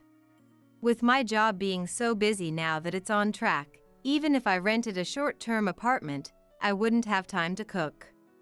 Staying at a hotel where they clean for you is easier if you're just sleeping there. With eating out and laundry, commuting to and from work is sufficient. It's much more comfortable than a home where I always have to think about household chores. And as I started to think that my post-divorce room could be as simple as this, someone came looking for me at the company. Kevin Garcia? I don't recall the name written on the business card handed to me by the receptionist. Anyway, upon meeting, he greeted me very politely. I'm terribly sorry for the inconvenience you've been through because of Melissa. Does that mean you are, perhaps, Melissa's? I managed to swallow the words, the father of her child? Yes, we're dating. Even now, at this very moment, Melissa is mine. Ah, this person might be strange. I thought to myself, what exactly do you want with me? I'm truly sorry about Melissa's recent behavior towards you. Well, it is a nuisance, but I was at a loss for what to say to him. I would really like to take Melissa back, but she's at your family home now, isn't she? That's when I felt a sense of incongruity. His way of asking left no room for disagreement, yet there was a distance in it. Are you saying you can't get in touch with Melissa right now? That's right. He sighed deeply, looking disheartened. For some reason, as soon as she quit her job, I've completely lost contact with Melissa. Despite sending so many messages, whereas before, I would get a reply at least once for every 10 I sent. Kevin showed me the screen of his smartphone. Then, I inadvertently let out a small gasp. The messages Kevin sent to Melissa were lined up in a row. Is this guy sending messages every 5 minutes or what? And the contents are like, what are you doing now? I was thinking about you, what time will you be home today, and so on. I wondered how he could work with all that messaging. Then, without being asked, he started talking about how he met Melissa. Melissa was a colleague at my company. She helped me a lot. I've always admired her, but she never showed interest in anyone, just worked hard year after year. Can such a woman suddenly go home and steal her sister's husband? Whether he noticed my skepticism or not, Kevin continued. Yes, I've had feelings for her for over 10 years. And I thought they finally bore fruit 3 months ago. So at that time, you finally started dating? We spent the morning together, so it means yes. Well, that's debatable. But soon after, Melissa started making mistakes at work and eventually fell ill, quitting her job without my knowledge. I realized I hadn't heard from Melissa about why she quit. Maybe there's a reason for it. I listened carefully as Kevin spoke rapidly. So when I asked a colleague about her health, I thought, maybe she's pregnant with my child. Well, indeed Melissa is pregnant now. I knew it. He stood up, overcome with emotion, looking up to the sky. It must be fate, us being together. Because it was just one time, you know? And to conceive a child from that, it must be destiny. But didn't she run away from that destiny? No way, Melissa is just shy about my love. Incredible. I've never seen anyone say such things with a straight face before. Amanda, please let me see Melissa. I have to propose to her properly. But right now, Melissa is having an affair with my husband and claiming that child is his. That must be her considering my future, since I'm younger. But I'm also quite mature, you know. 35 and 34, not exactly what you'd call mature. Anyway, this guy is devoted to Melissa, to my sister. I decide to test how devoted he really is. How devoted are you, exactly? So right now, I'm thinking about divorcing because of my husband's affair with Melissa. You're getting divorced? Well, since she's claiming to have a child and all, something must have been done. So, I'm thinking of suing for damages. Then Kevin immediately responds. Damages? How much are we talking? Dollar how many K? If it's about suing Melissa, I'll pay. You're wealthy, aren't you? My own question sounded silly to me. Yes, actually my family owns the company I'm working at. Wow. I wanted Melissa to know the real me, so I've never mentioned that. but my father has been telling me to move from the current company to the headquarters. From his wording, it seems Kevin is indeed a wealthy heir. So when I talked about the transfer to Melissa, she started responding to my evening invitations differently and accepted my proposal. Really? At first, she accepted. But as days went by, she started becoming distant. Maybe she started feeling suffocated by his incessant messaging. Before I knew it, Melissa had quit her job without consulting me. No doubt about it. She ran away. Maybe she thought her being pregnant would be a burden to me. Look, I've even prepared a ring. He took out a ring with a dazzlingly large gem. I don't think it's a burden. Those words naturally came out of my mouth. No, it's not about being a burden. Probably, she just physically couldn't stand him anymore. Melissa has always been praised as beautiful and cute by those around her, and indeed, she was. There was never a shortage of men around her. But those men also only saw Melissa as a plaything. And from her side, she probably never felt owned by anyone. But then, she ended up pregnant.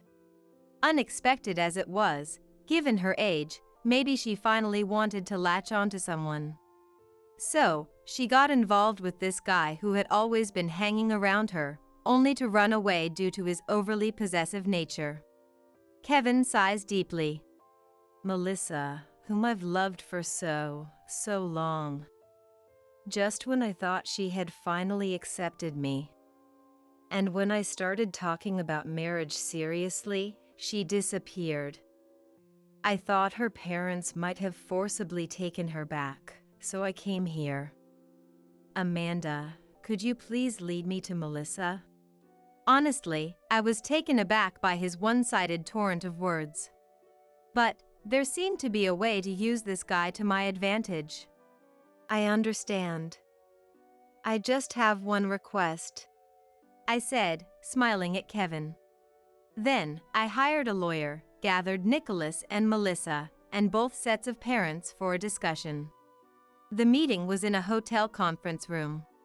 Not a cheap business hotel where I was staying, but a proper city hotel. This is a pretty nice hotel. Not bad taste for you. It was me, my lawyer, Nicholas, Melissa, and both sets of parents, 6 people facing each other. In front of everyone was a set of coffee and tea prepared by the hotel, filling the room with a wonderful aroma. Then, my lawyer started the conversation. Thank you all for gathering today. Regarding the divorce case, let's confirm first. Both parties agree to the divorce, correct? Nicholas answered with a relieved expression. Of course. Melissa is pregnant. There's no point in staying married to Amanda, who hasn't shown any signs of pregnancy no matter how long we wait. The two exchanged smiles. The lawyer continued without reading the room. However, since the relationship between the two can be considered an affair, Amanda will claim damages from Nicholas. Damages? Kayla raised her voice. Oh, come on. It's Amanda's fault for not getting pregnant despite our support. Are you saying Nicholas is to blame? Kayla is right, Amanda. My father chimed in. Besides, can't you be happy for Melissa having a child? I was dumbfounded by their logic. So, you're saying you don't want to pay the damages? I asked bluntly. No, that's not what we said. Anyway, if you think a child has been conceived, that's because you've committed an act that can be considered adultery, right? Nicholas hesitated in his response. The amount I'm asking for damages is reasonable, isn't it? I'm not asking for something like $100,000. I then had my lawyer present the amount of damages to Nicholas. Ugh. Well, I never said I wouldn't pay. Nicholas grimaced at the amount. So you'll pay? Yeah. Relieved by the unexpectedly modest amount. He signed the divorce papers without fuss. Thank you very much. Wait a minute. Melissa, looking puzzled, called out to the leaving lawyer. Just damages to Nicholas, is that okay? Don't I need to apologize to Amanda? Melissa. You shouldn't even have to ask. You're jobless and pregnant now. No, Melissa, it's fine. I replied nonchalantly, sipping my tea. She exaggeratedly sighed in relief and smiled at me. Oh, good. You're being kind for once. Me, kind? I put down my teacup on the table and smiled. Hey, Melissa. I wonder if you can still say that after seeing this. What? I handed Melissa the envelope containing the test results that had arrived earlier. What's this? As she read through the documents, her expression gradually changed. What is this all about? No, Nicholas, you mustn't look. With that, Melissa tried to hide the document from Nicholas, who was attempting to peek. I interrupted Melissa's actions. Nicholas, these are the results of the tests you took before. I happened to take them with me when I left. I thought today would be a good day to give them back to you. I told Nicholas clearly. Tests, you mean? Nicholas seemed to remember after a moment and snatched the documents from Melissa's hands. This is... He was astonished, his gaze shifting between the document and me. As you can see, you're diagnosed with azoospermia. What? Both sets of parents murmured in confusion. So, there's no way a child could be between you and Melissa. It's impossible. Is that true, Nicholas? Let me see that. The document was passed from hand to hand among the in-laws. Nicholas was holding his head in his hands. So, that means... Mother's gaze shifted towards Melissa's belly. Melissa, you lied to me? Nicholas asked her in a low, dark tone. No, that's not it. I love you. I don't care if you love me or not. The fact that it's not my child is the only certainty. What is all this? Whose child is it? It's... Answer me! At his shout, as if on cue, there was a loud knock on the conference room door. Come in. Responding, the lawyer stood up. I'll take it from here. All right then. I'll go file the divorce papers. Thank you. And the person who came in exchange was... Hey! Melissa! I finally found you. Such a cheerful voice. With a bright red bouquet of roses, Kevin entered the conference room with a beaming smile. Finally found my beloved! Melissa shrieked in a high pitch, retreating back in her chair until she was cornered against the wall. Finally, she found her voice. Wait, why are you here? Why? You're asking me why? How can you ask me that? There's no escaping from me, you know. With a big smile and holding the large bouquet, Kevin slowly approached Melissa. Actually, I'm the one who booked this conference room at the hotel today. Huh? Wait, Amanda, you know this guy? Melissa glared at me with sharp eyes in an instant. I sighed deeply. Didn't you find it strange that I'd booked such a nice hotel conference room? Indeed, she just had mentioned it was unusual for me. If it were up to me, I'd have used a conference room at the business hotel where I was staying. I certainly couldn't afford a place with a solid table, fresh flowers in the corner, and coffee and tea brought in from a proper cafe. There's no way I could afford that. Let me introduce him. This is Kevin Garcia. He came to my company the other day, worried about Melissa. Yes, I was worried, he said, placing the impressive bouquet in front of Melissa. Such an impressive bouquet. Could there be 100 roses? Kevin stood in front of Melissa, leaning against the wall and looking down at her. "Melissa, were you planning to give away my child to someone else? Or were you thinking of raising it alone without telling me?" The words shocked the parents and in-laws. "Well then." So, you're the real. Kevin was at a loss for words. Unconcerned about the onlookers, he continued to speak solely to Melissa. "Melissa, I truly love you from the bottom of my heart. Why won't you believe me? Yes, from the moment we first met 10 years ago." His continuous, breezy machine gun talk left everyone dumbfounded and silent. Kevin's refreshing narrative, remembering even the most surprising details from their first meeting, left me half amazed, half exasperated, yet listening once again. Eventually, Kevin took Melissa's hand, trying to gently slide on the ring he had taken out. "Stop it!" Regaining her senses at the sparkle of the gem, Melissa shook off his hand and vehemently shook her head. "No, no.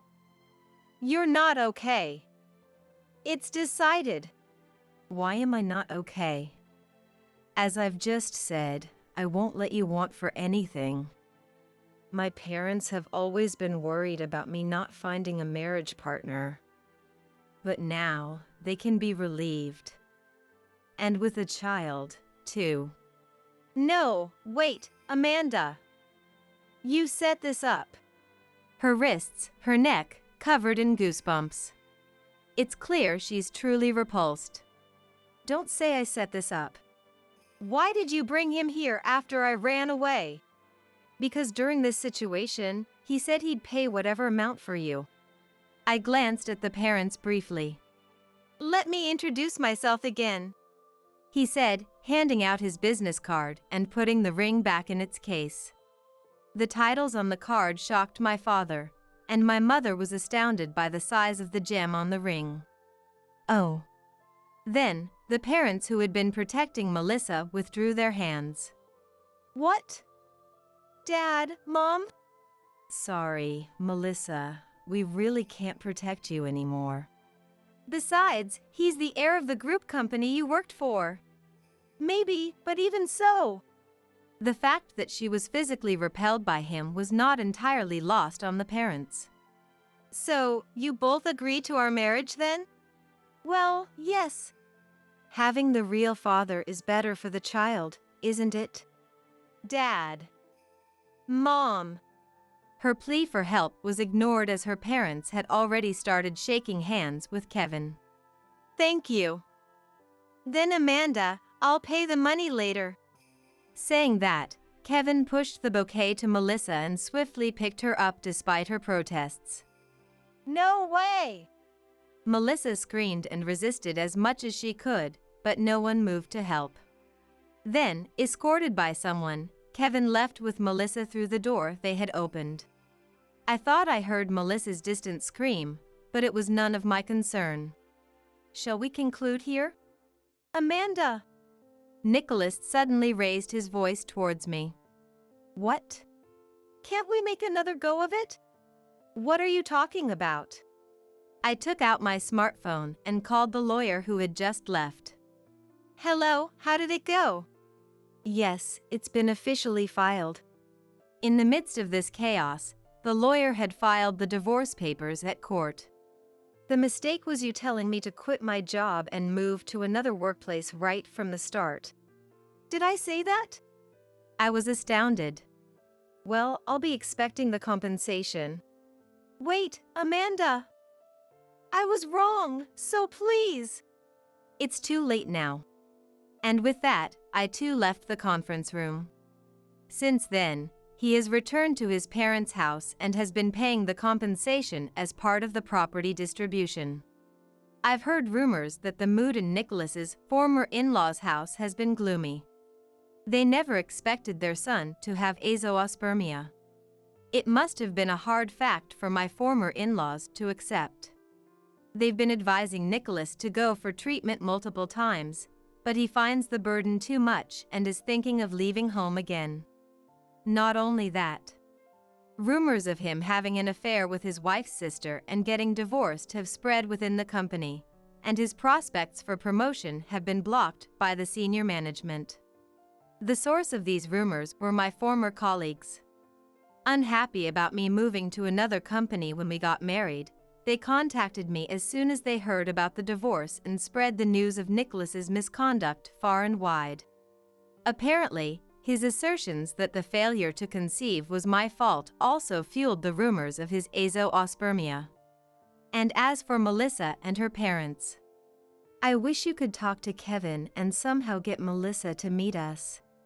I often receive such calls from my mother. Kevin, since then, has taken Melissa to his family home and they apparently got married easily. I received a transfer of money from Kevin as a form of thanks. And he frequently sends me messages with photos attached, titled "Today's Melissa." It's not a significant amount compared to the number of messages he sends to Melissa, so I just forward them to her parents. Of course, it's not out of kindness. After all, Melissa's parents can't discern her location from those photos. They come to me pleading, but I consistently ignore their calls. The parents thought they could get close to Kevin's family, but it's not that simple. What he wanted was Melissa and the child she was carrying, and his kindness towards the parents seemed to be temporary. Even if they complained about kidnapping or anything else, they had already agreed to their marriage, so there was nothing more they could do.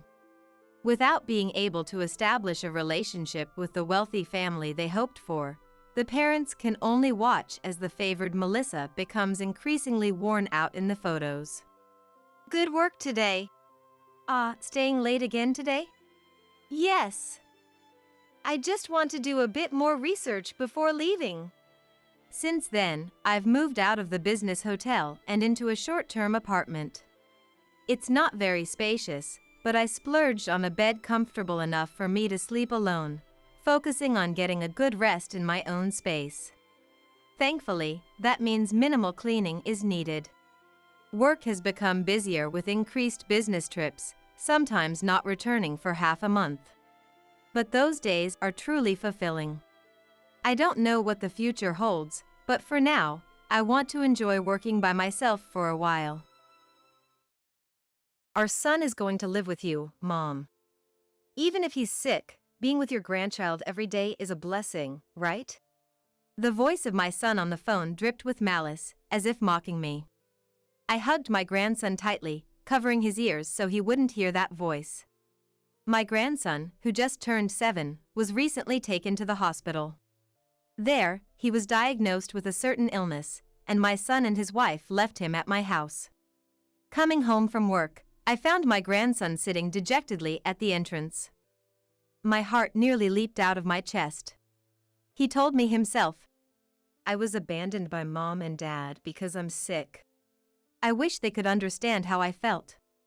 I immediately called my son. What followed was a brazen declaration of abandonment. My daughter-in-law, likely beside my son, let out a vulgar laugh, saying, "We don't want to catch his illness. Let the short-lived elderly take care of him." She hurled insults worse than my son's and cut off the call with a harsh laugh. The phone, abruptly disconnected, never connected again. Looking at my trembling grandson in my arms, I made up my mind. I will raise him. First of all, my name is Frida. I'm 57 and a company employee. I married my husband at 22 and gave birth to our son, Morty, the following year. My husband adored Morty, and the three of us lived happily together. He's so adorable. I'm so happy such a cute child was born to us, my husband would say, holding Morty and beaming with joy. But that happiness didn't last long. When Morty was 2, my husband suddenly fell ill and passed away. I was heartbroken, but I had no time to grieve. I had to raise Morty alone. From then on, I worked tirelessly, raising Morty as a single mother. I never remarried. Luckily, I had been a full-time employee since before marriage, so I managed to raise Morty without financial struggles. Now Morty is 34. He works as a company employee in a general business, but Morty has always been somewhat flighty and easily influenced. He got his current job because a college senior suggested it, and he just went along with it. When Morty was 26, he married a woman his age named Maya. Maya was very strong-willed, and I never had a good impression of her even during their dating days. For instance, Maya would frequently visit our house but never once said hello or goodbye. I gently brought this up to Maya at one point. "Maya, it's great you come to visit, but I'd appreciate it if you'd say hello when you arrive." Maya reacted defiantly, visibly annoyed. "What? You don't have the right to tell me what to do. I'm a guest here. I'm doing you a favor by visiting. It's really unpleasant to be told such arbitrary things." I was stunned by her brash response. Morty, on his part, would say things like, "Mom, don't be so stiff."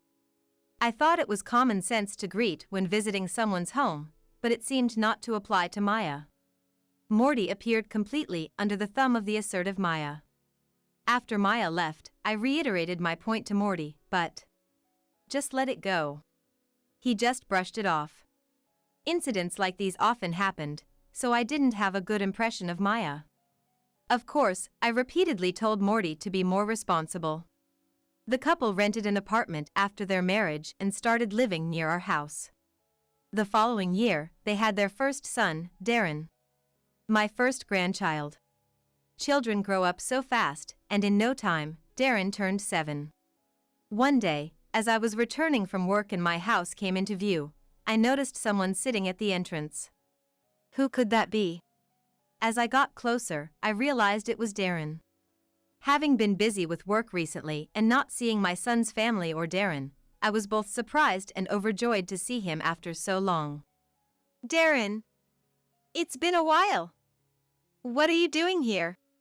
When I called out to him, Darren slowly lifted his face to meet my eyes. "Grandma." Seeing Darren's face after such a long time, I was lost for words. His face had white, patchy areas, and his eyes were swollen red as if he had been crying.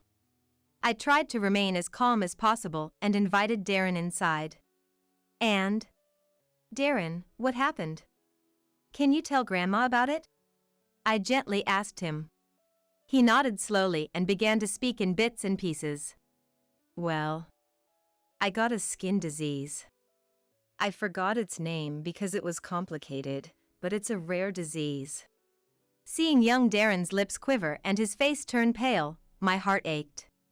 "A rare disease? Is that really what you were told?"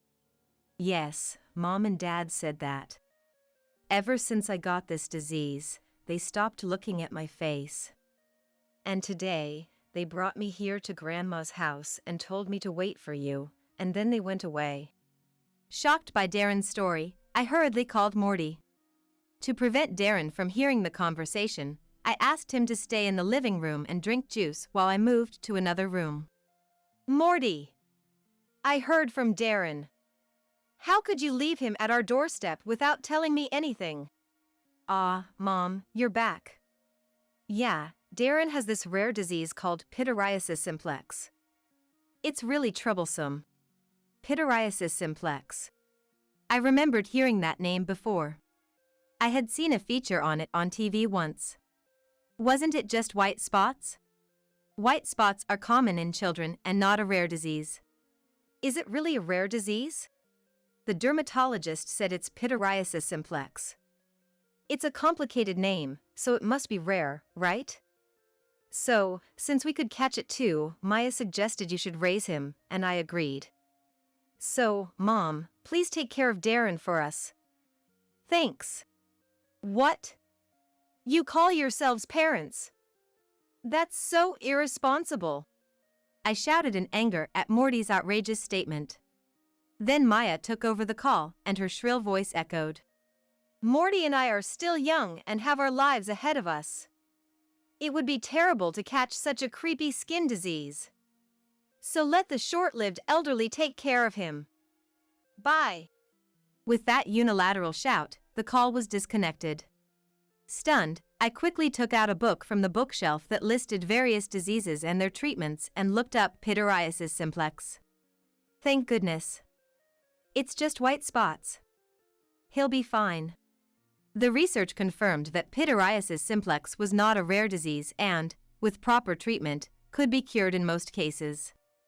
I felt relieved and simultaneously furious at my selfish son and daughter-in-law.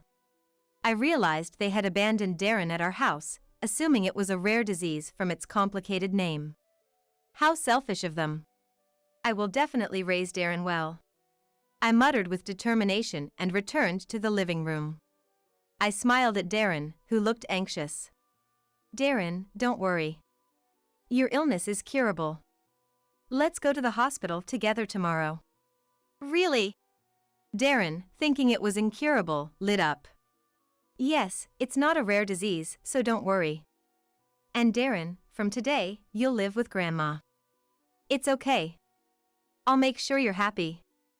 Let's live together happily. Darren looked a bit bewildered, but then nodded. Thank you, Grandma. And smiled. Time passed, and 9 years went by. I turned 66, and Darren became 16. During these 9 years, I couldn't make any contact with my son and his wife. Darren, in his teenage years, didn't talk much lately but grew up kind, occasionally cooking meals. Now retired, I support Darren with my pension and retirement funds. Then one day, my son and his wife, who disappeared 9 years ago, suddenly appeared at our home. What do you want now, after all this time? I coldly confronted them at the entrance. How dare they show their faces after not contacting us for 9 years? Hey, we saw you on TV the other day. Surprised us. Darren is amazing. Earning so much money at his age, huh?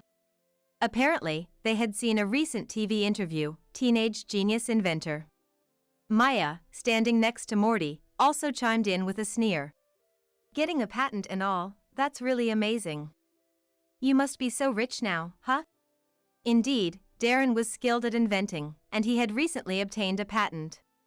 It was clear from their attitude that Morty and Maya believed Darren was making money from his patent and had come here today with that in mind. They hadn't expressed any concern for Darren, they only talked about him becoming rich. They're still the worst couple. Then Darren appeared behind me. He must have heard our conversation. Hey Darren. We've come to take you back. A son is a son, even if he suffers from an illness. Let's live together again with your dad and mom. Morty's exaggerated behavior was almost laughable. To this, Darren responded coldly. Huh? Who the heck are you? Darren, now a high school student, was old enough to understand the situation.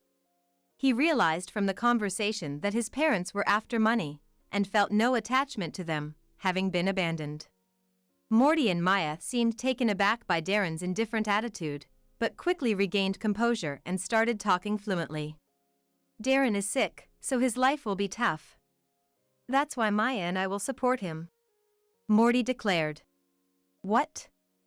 After you abandoned me, you have the nerve to act all fatherly now? Don't pretend to be a dad. Darren, having listened to them for a while, clicked his tongue in disgust and scoffed. I was also astonished that they still mistakenly thought Darren had a rare disease. Darren's face had completely healed. Morty, Maya, you've been mistaken all along. Darren doesn't have a rare disease. Pityriasis simplex is just white spots, common in children. Darren completely recovered in about a year. Stunned by my explanation, Morty suddenly changed his attitude and shouted. We've been tricked. Screw you. Why didn't you tell us something so important? Maya followed suit. We were kidnapped by an old woman. You've taken our child for 9 years. Give back our child, Frida, you old kidnapper. And cursed at me. Ignoring their rants, Darren quickly took out his mobile phone and called the police. The police are on their way. And just so you know, getting a patent doesn't mean you become rich instantly. You need companies to use the technology, and only then do you get patent fees. It's not some epic-making discovery, nor is it a widely used patent, so it's just a dream to be filthy rich. The money I've received so far has all gone to materials. So, I don't have any money. After Darren explained calmly, Morty and Maya turned red with anger, screaming. What the hell? Then why did you call us here? Seeing their reaction, Darren sighed. I don't know. You came here on your own, so don't get angry at us. Just go home. Seeing Darren laugh, Morty shouted. Don't you get smart with me. His fist was clenched, ready to lash out at Darren, so I instinctively jumped forward to intervene. Just as Morty was about to swing at me, a loud male voice rang out. Stop it! A police officer was outside the window. He had seen Morty about to hit Darren through the curtain and acted quickly. While his shout startled Morty, another officer quietly entered from the entrance, stepping between us and Morty. Morty waved his open hand, feigning innocence. He then sneered at Darren. You might be an inventor or whatever, but don't get cocky. Live with that old woman for the rest of your life. With that parting shot, he left. The police asked if we were okay, and we said yes. After explaining the situation, we were advised not to let my son and his wife into our home again, and I nodded in agreement. The police reassured us they would help if needed, leaving me relieved. After the police left, I asked Darren. Are you okay? Concerned about his mental state. I knew he must be hurt, even if he acted tough, after being treated that way by his biological parents. However, Darren admitted. I'd be lying if I said I wasn't shocked. I knew my parents were the worst for abandoning me without understanding my illness. But I didn't expect them to be that stupid, thinking I'm rich just because of a patent. All those nice words, thinking I'd agree to live with them. He sighed deeply, clearly displeased, and ruffled his hair. Then he looked down at me, smiling. But Grandma, why did you try to protect me when I was about to get hit? I'm 16 now, and I'm bigger than you. I don't need protection. He asked me as if he was dumbfounded, which left me dumbfounded. What are you talking about? No matter how old they get, you want to protect your kids. Their size doesn't matter. Darren groaned softly, then turned away. I'd hate it more if you got hurt. He said gruffly, heading to his room. It seemed he was worried about me. I felt happy, realizing how kind Darren had grown. After that, I quickly contacted a certain person. A few days later, I went to the house where my son and his wife currently lived, accompanied by a certain person. When I rang the doorbell, Morty opened the door lazily and was shocked to see me and the person beside me. Lean! Why? The person next to me was Lean, Morty's friend. Morty's voice startled Maya, who also came from the back. Lean! Her face turning pale. Ignoring me, the couple was visibly shaken by Lean's arrival. Long time no see, Morty, Maya. Lean greeted them, and Morty, looking agitated. How did you find this place? He asked. I answered his question. When you came to our house the other day, you mentioned to Darren that you now live in a single-family home in this town. I didn't miss that. But how did you find this specific house with just the town's name? We didn't give you any detailed address. Morty exclaimed in panic. That's true, knowing just the town's name wouldn't be enough to find your address, so I hired a detective to focus on this town. A detective? Yes, and it didn't take long for them to find you.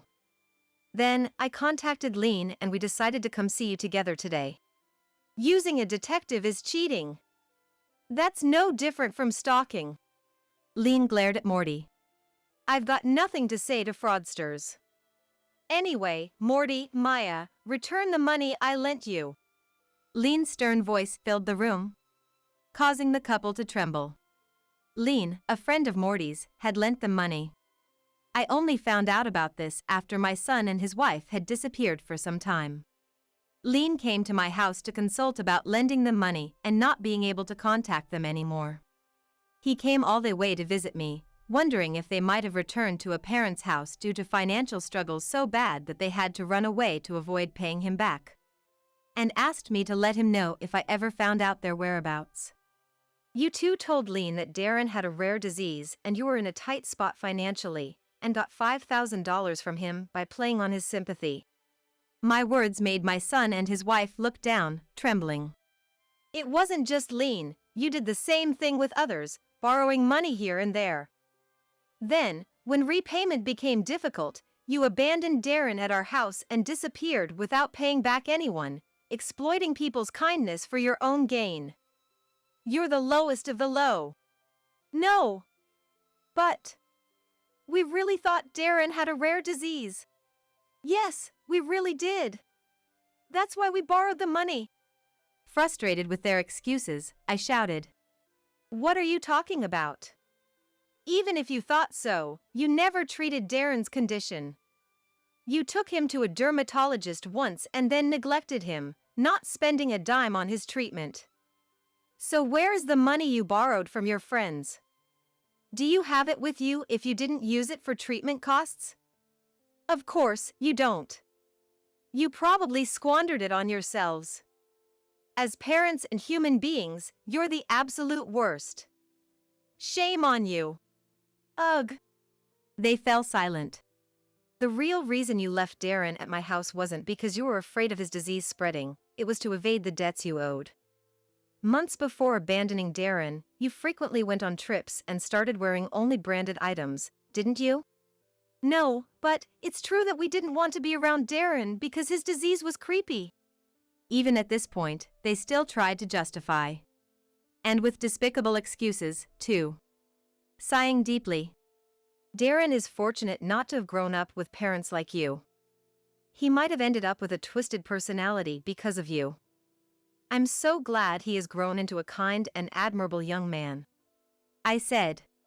My son and his wife made sullen faces, not seeming convinced. Lean said sternly to the two. I have a good idea who else you've defrauded, so I'm planning to contact them and start a class action lawsuit. You better be prepared. A lawsuit? Wait a minute. Isn't that a bit too drastic? Too drastic? Not at all. Unless you can repay right now all the money you borrowed from me and others, which I guess you've already spent, right? Lean pressed. My son and his wife were speechless. I never imagined being betrayed by a longtime friend like you, Morty. I became distrustful of people for a while after you two disappeared. I will never forgive you. Lean said, glaring at them with hatred. I told my son and his wife. Don't worry about Darren. He's a high school student now, capable of making his own decisions. Please don't contact him anymore. I was firm in cutting ties with them. Months later, despite being threatened, Morty and his wife still hadn't repaid the money. They were sued in a class action by the people they owed. Though each person was owed less than $10,000, the total was overwhelming for them. They ended up selling the house they had bought just a few years prior. But because they had a mortgage, most of the proceeds went to paying that off, and the little that was left went towards the lawsuit settlement. Even though it was their most valuable asset, I couldn't believe they had to sell their house. It turned out they sold the house intending to move back into mine. I learned this sometime after the lawsuit, when I got a phone call from an enraged Morty. Mom! What the hell? Our house is gone. What's going on? What do you mean? As the for sale sign says, I sold the house and land. It's quite obvious, isn't it? Indeed, I had decided to sell the house and land even before they faced the lawsuit. Real estate agents said that vacant houses are hard to sell, and that it was better to demolish and sell the land. Following their advice, I demolished the house and quickly sold the land due to its good location. The money went towards moving with Darren. Actually, Darren was attending a high school quite far away, and commuting from the old house was quite the journey. So we moved closer to his school for a shorter commute. When I explained this, Morty started shouting. What? Where are you living now? We have nowhere to live since we sold our house. Tell me your address, we'll live with you. There's no way I'll tell you. One reason I sold the house and land was to cut ties with you. I won't tell you where we live, and I'm blocking your number, so don't contact us ever again. No. No way. That's too harsh. Morty was stunned, and behind him, Maya's despairing scream could be heard. The ones who are truly terrible are you too. You don't seem to be remorseful at all, but you should reflect on your actions and attitudes. The last thing I can say to you as a parent is to learn to introspect and repent. Goodbye. I said and ended the call, setting it to block further communication. My disillusioned son and his wife managed to find an old apartment to live in, but they seemed to be leading a tough life. Afterwards, I consulted with the lawyer hired by Lean and reconsidered my relationship with Darren. Until now, I had raised him as a grandmother. But Morty and his wife's presence was negatively influencing Darren. So, I considered legally becoming his parent through adoption.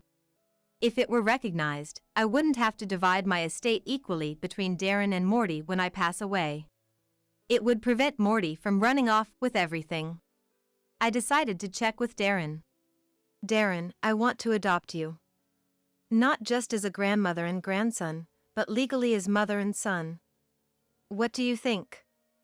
I respect your feelings, of course. After a moment of silence. Yeah, I want to be your son officially. Darren smiled shyly and said. With Darren's consent, I contacted the family court with the help of a lawyer. Given Morty's terrible behavior, the adoption was relatively easily approved. Likely influenced by Darren being 16 years old.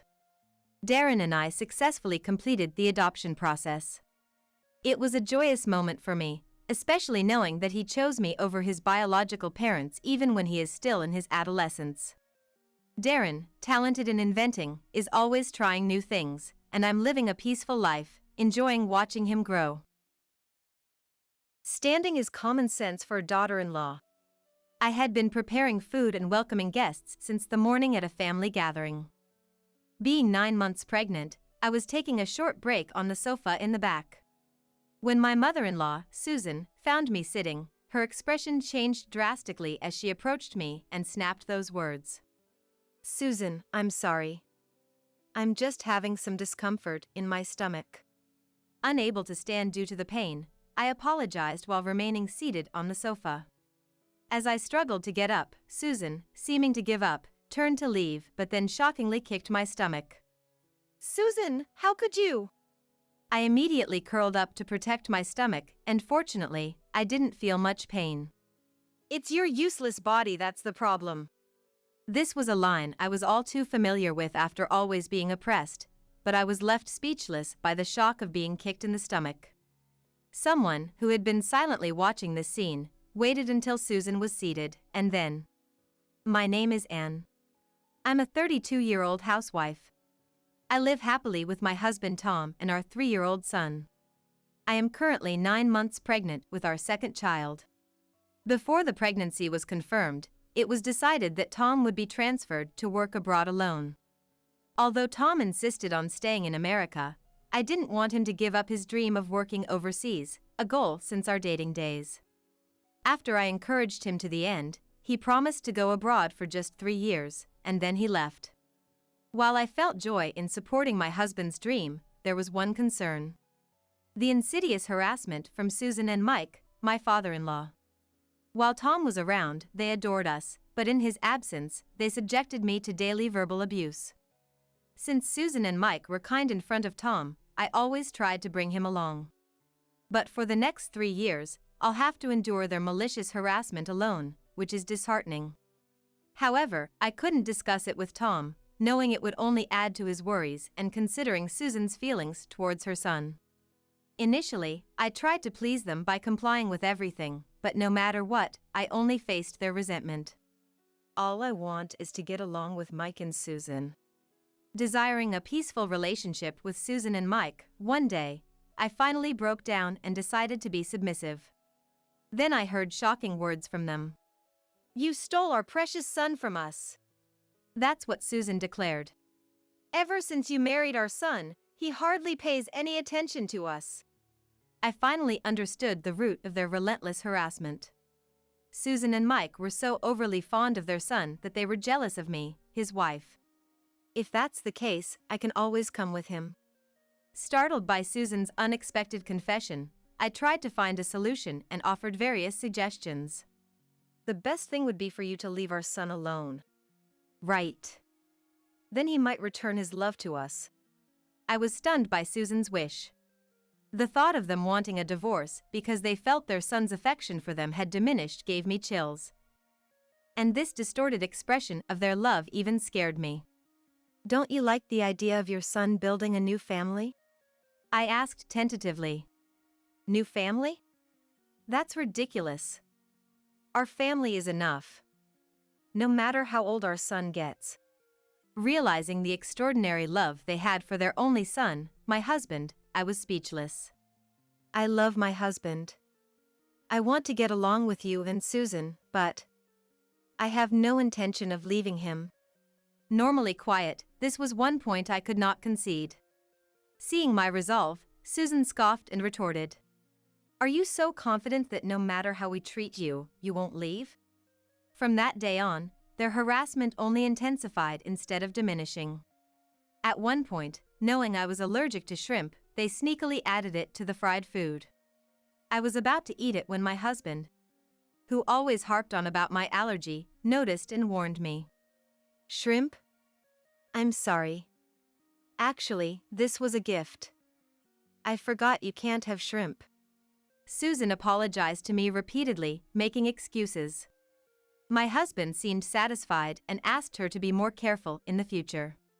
But even as they spoke, Susan was stepping on my foot under the table. Amidst such harassment, we were leading a peaceful life when my husband's transfer overseas was confirmed. Susan and the others turned pale with shock as I celebrated. Overseas. That's going to be hard on the child and Anne, right?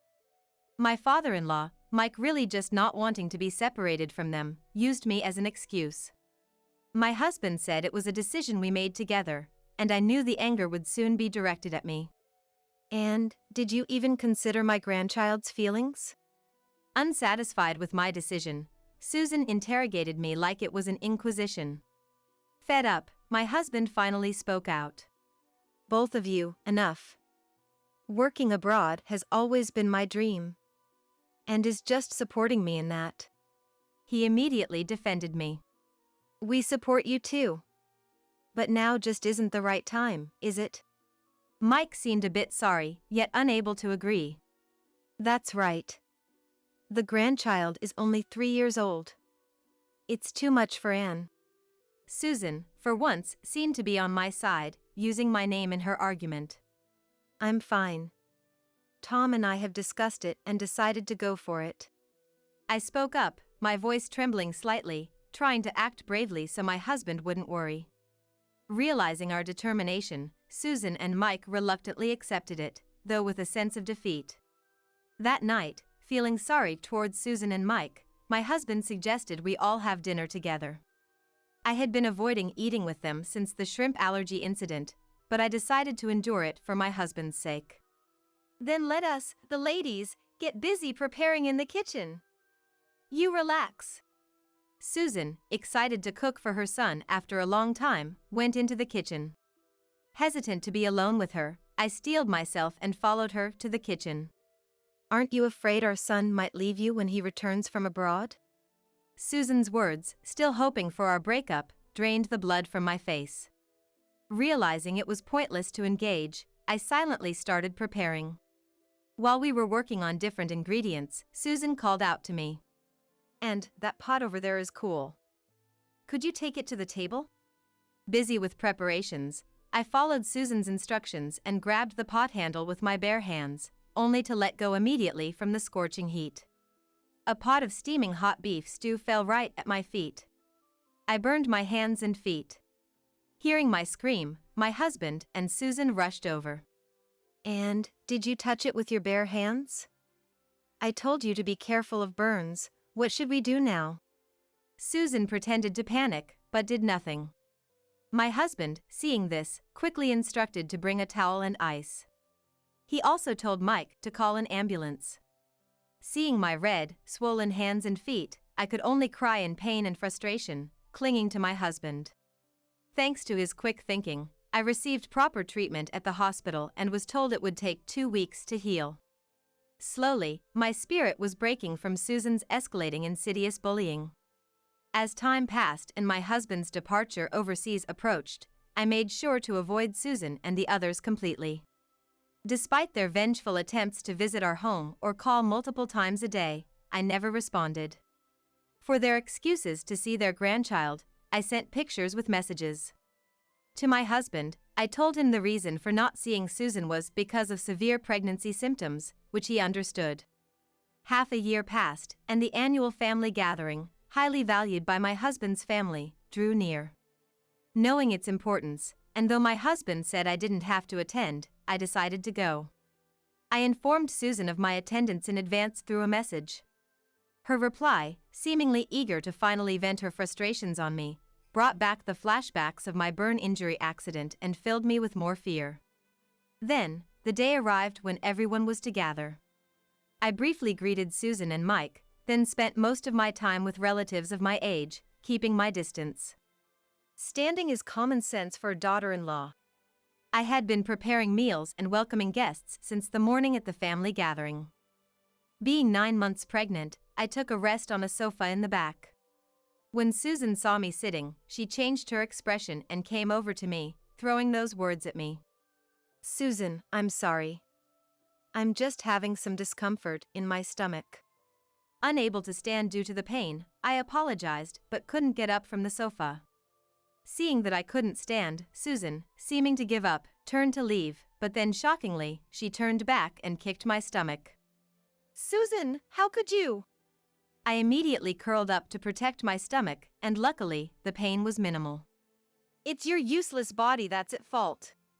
I was used to being oppressed by her, but I was left speechless and shocked by being kicked. Someone, who had been silently watching this scene, waited until Susan was seated, and then, "Mom, what did you just do to an on the sofa?" Someone shouted loudly, making everyone, including me, turn towards the voice. There stood my husband, who was supposed to be overseas for work. "Tom." Susan uttered his name in a trembling voice. Painfully, I stood up from the sofa and slowly moved towards my husband. "What did you do to and just now?" he asked Susan, with an expression I had never seen before. "Tom, why are you here?" Until the previous day, my husband had apologized over the phone, saying he couldn't get a long leave and wouldn't be able to attend. I couldn't ask him to accompany me, knowing he had just been transferred overseas. Anne. I came back to surprise everyone. Tom's face softened as he looked at me, his expression changing completely from before.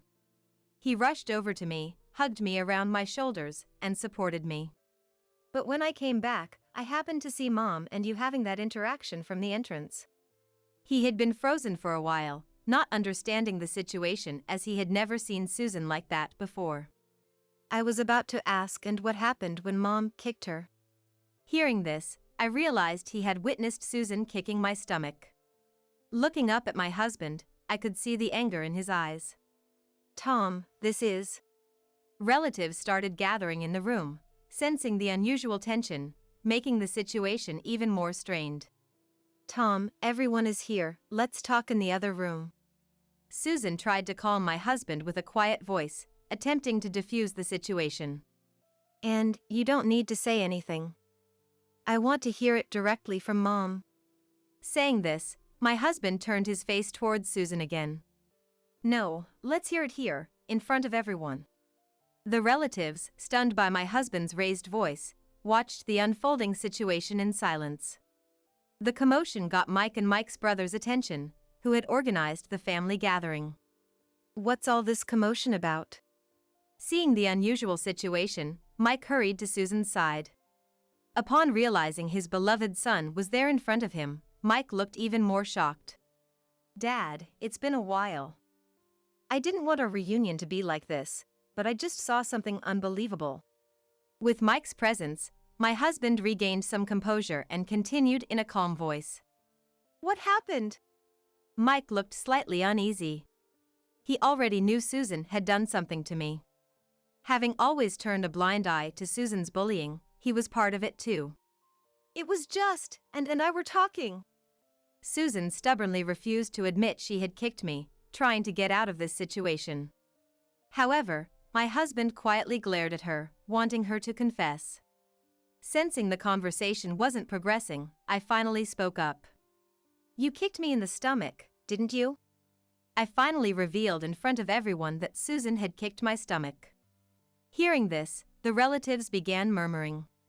"And what an accusation! I would never do such a thing."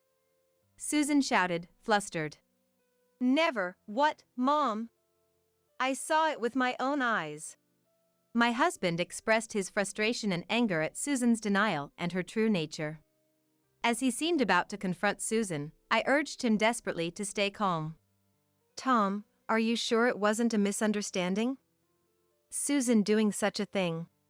Mike continued to defend Susan until the end. Hearing this, my husband's suspicion only deepened. "Dad, even now, you're siding with Mom?" My husband was speechless at Mike's attitude, seemingly more afraid of Susan facing critical judgment than the fact she had kicked me.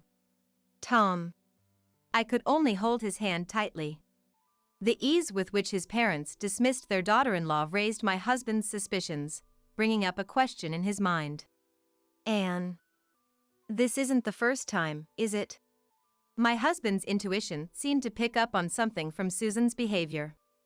Trying not to worry him, I felt both frustrated and relieved that my strongest ally had finally appeared, bringing tears to my eyes. Realizing this wasn't the first incident, my husband asked, "Mom, what terrible things have you done to Anne?" His anger not subsiding but intensifying. The relatives intervened to stop Tom as he approached Susan and Mike. "Tell everyone here what pain you've caused, Anne." As Susan heard this, her face turned pale. And she collapsed to the ground. "Tom, it's too harsh to treat Susan like this in her condition." Mike began to show anger towards Tom. "Harsh? Then what about that burn?" Susan and I were shocked, as if our thoughts had paused for a moment. And the one who raised his voice upon hearing this was, surprisingly, Mike's brother. "And was burned?" Mike's brother, who had been quietly observing what he thought was a mother-in-law and daughter-in-law issue, spoke up for the first time, surprised by the unexpected development. "It seemed strange to me. That day, Anne got a severe burn holding a pot of just done beef stew with her bare hands." My husband had been troubled by the fact that I had done something I would never normally do. "And would always check if it's safe before handling a pot with her bare hands if it were her own decision." I always had a habit of double-checking everything. Whether it was cooking or leaving the house, which my husband knew well. So, it seemed odd to him that I would grab the pot without thinking. "The beef stew was made by Mom. Did she say something at that time?" As he pressed for answers, Susan and Mike fell silent. Some relatives defended Susan, while others expressed disbelief. I decided to reveal everything. "That time, Susan said it was cool, right?" I repeated Susan's words with courage. I explained how I was busy with my own cooking preparations that day and took Susan's words at face value without checking the pot. "I regret not verifying and ended up getting burned." I admitted my mistake. Hearing this, Susan's expression changed, and she glared at me, shouting, "You are just trying to slander us. What kind of daughter-in-law are you?" Susan, who had been subdued, became enraged when faced with me. "I'm not stupid. I have saved our interactions as evidence."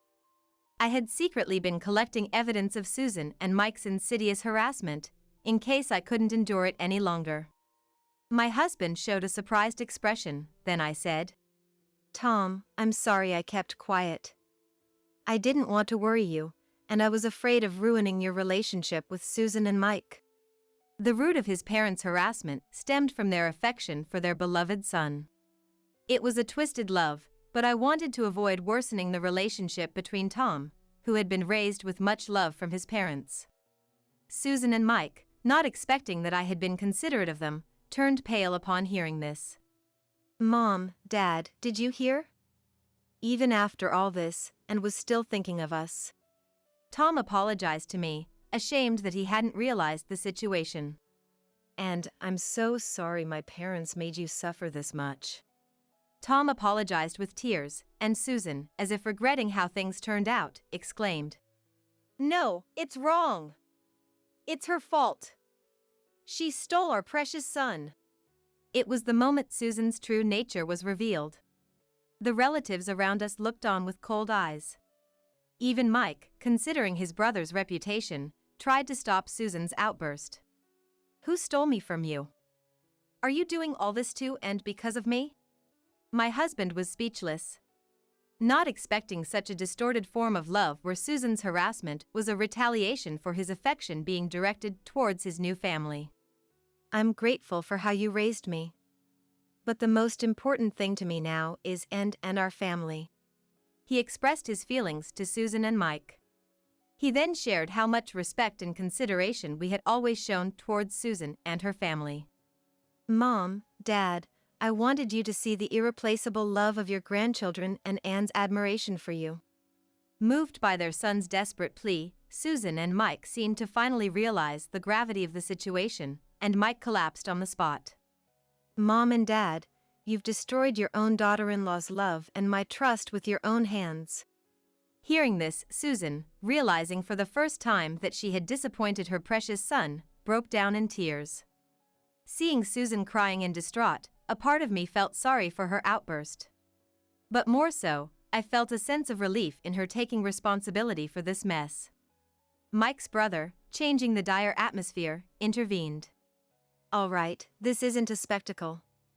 The four of you, please move to a quieter room." With those words, the other relatives awkwardly dispersed. Receiving words of sympathy and encouragement, I began to relax a bit.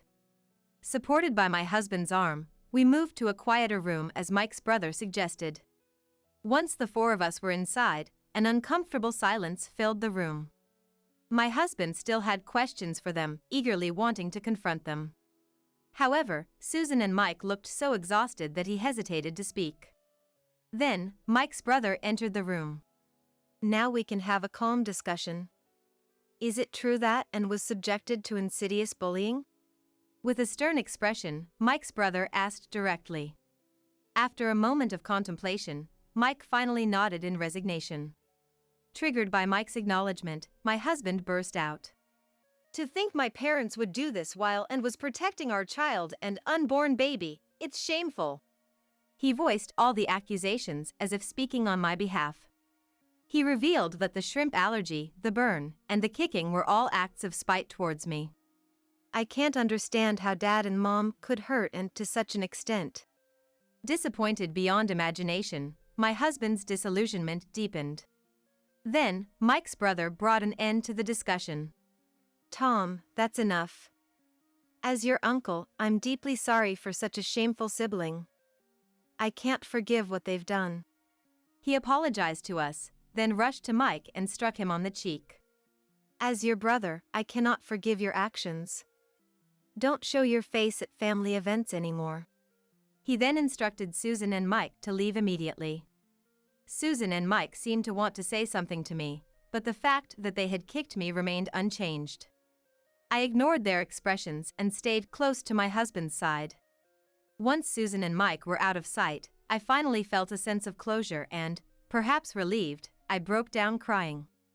I don't remember much about what happened next, but my husband stayed by my side until the end. After the revelation of Susan's insidious bullying, my husband forbade any contact or visits from them. This helped me avoid seeing Susan, and gradually, my emotional wounds began to heal. The overseas transfer that was supposed to last 3 years was cut short by my husband, who didn't want to be away any longer. He returned to America after just 1 year. Initially, I was a bit apprehensive, but I supported his return, prioritizing the safe birth of our second child. Now, we are eagerly awaiting the birth of our second child as a family of 3.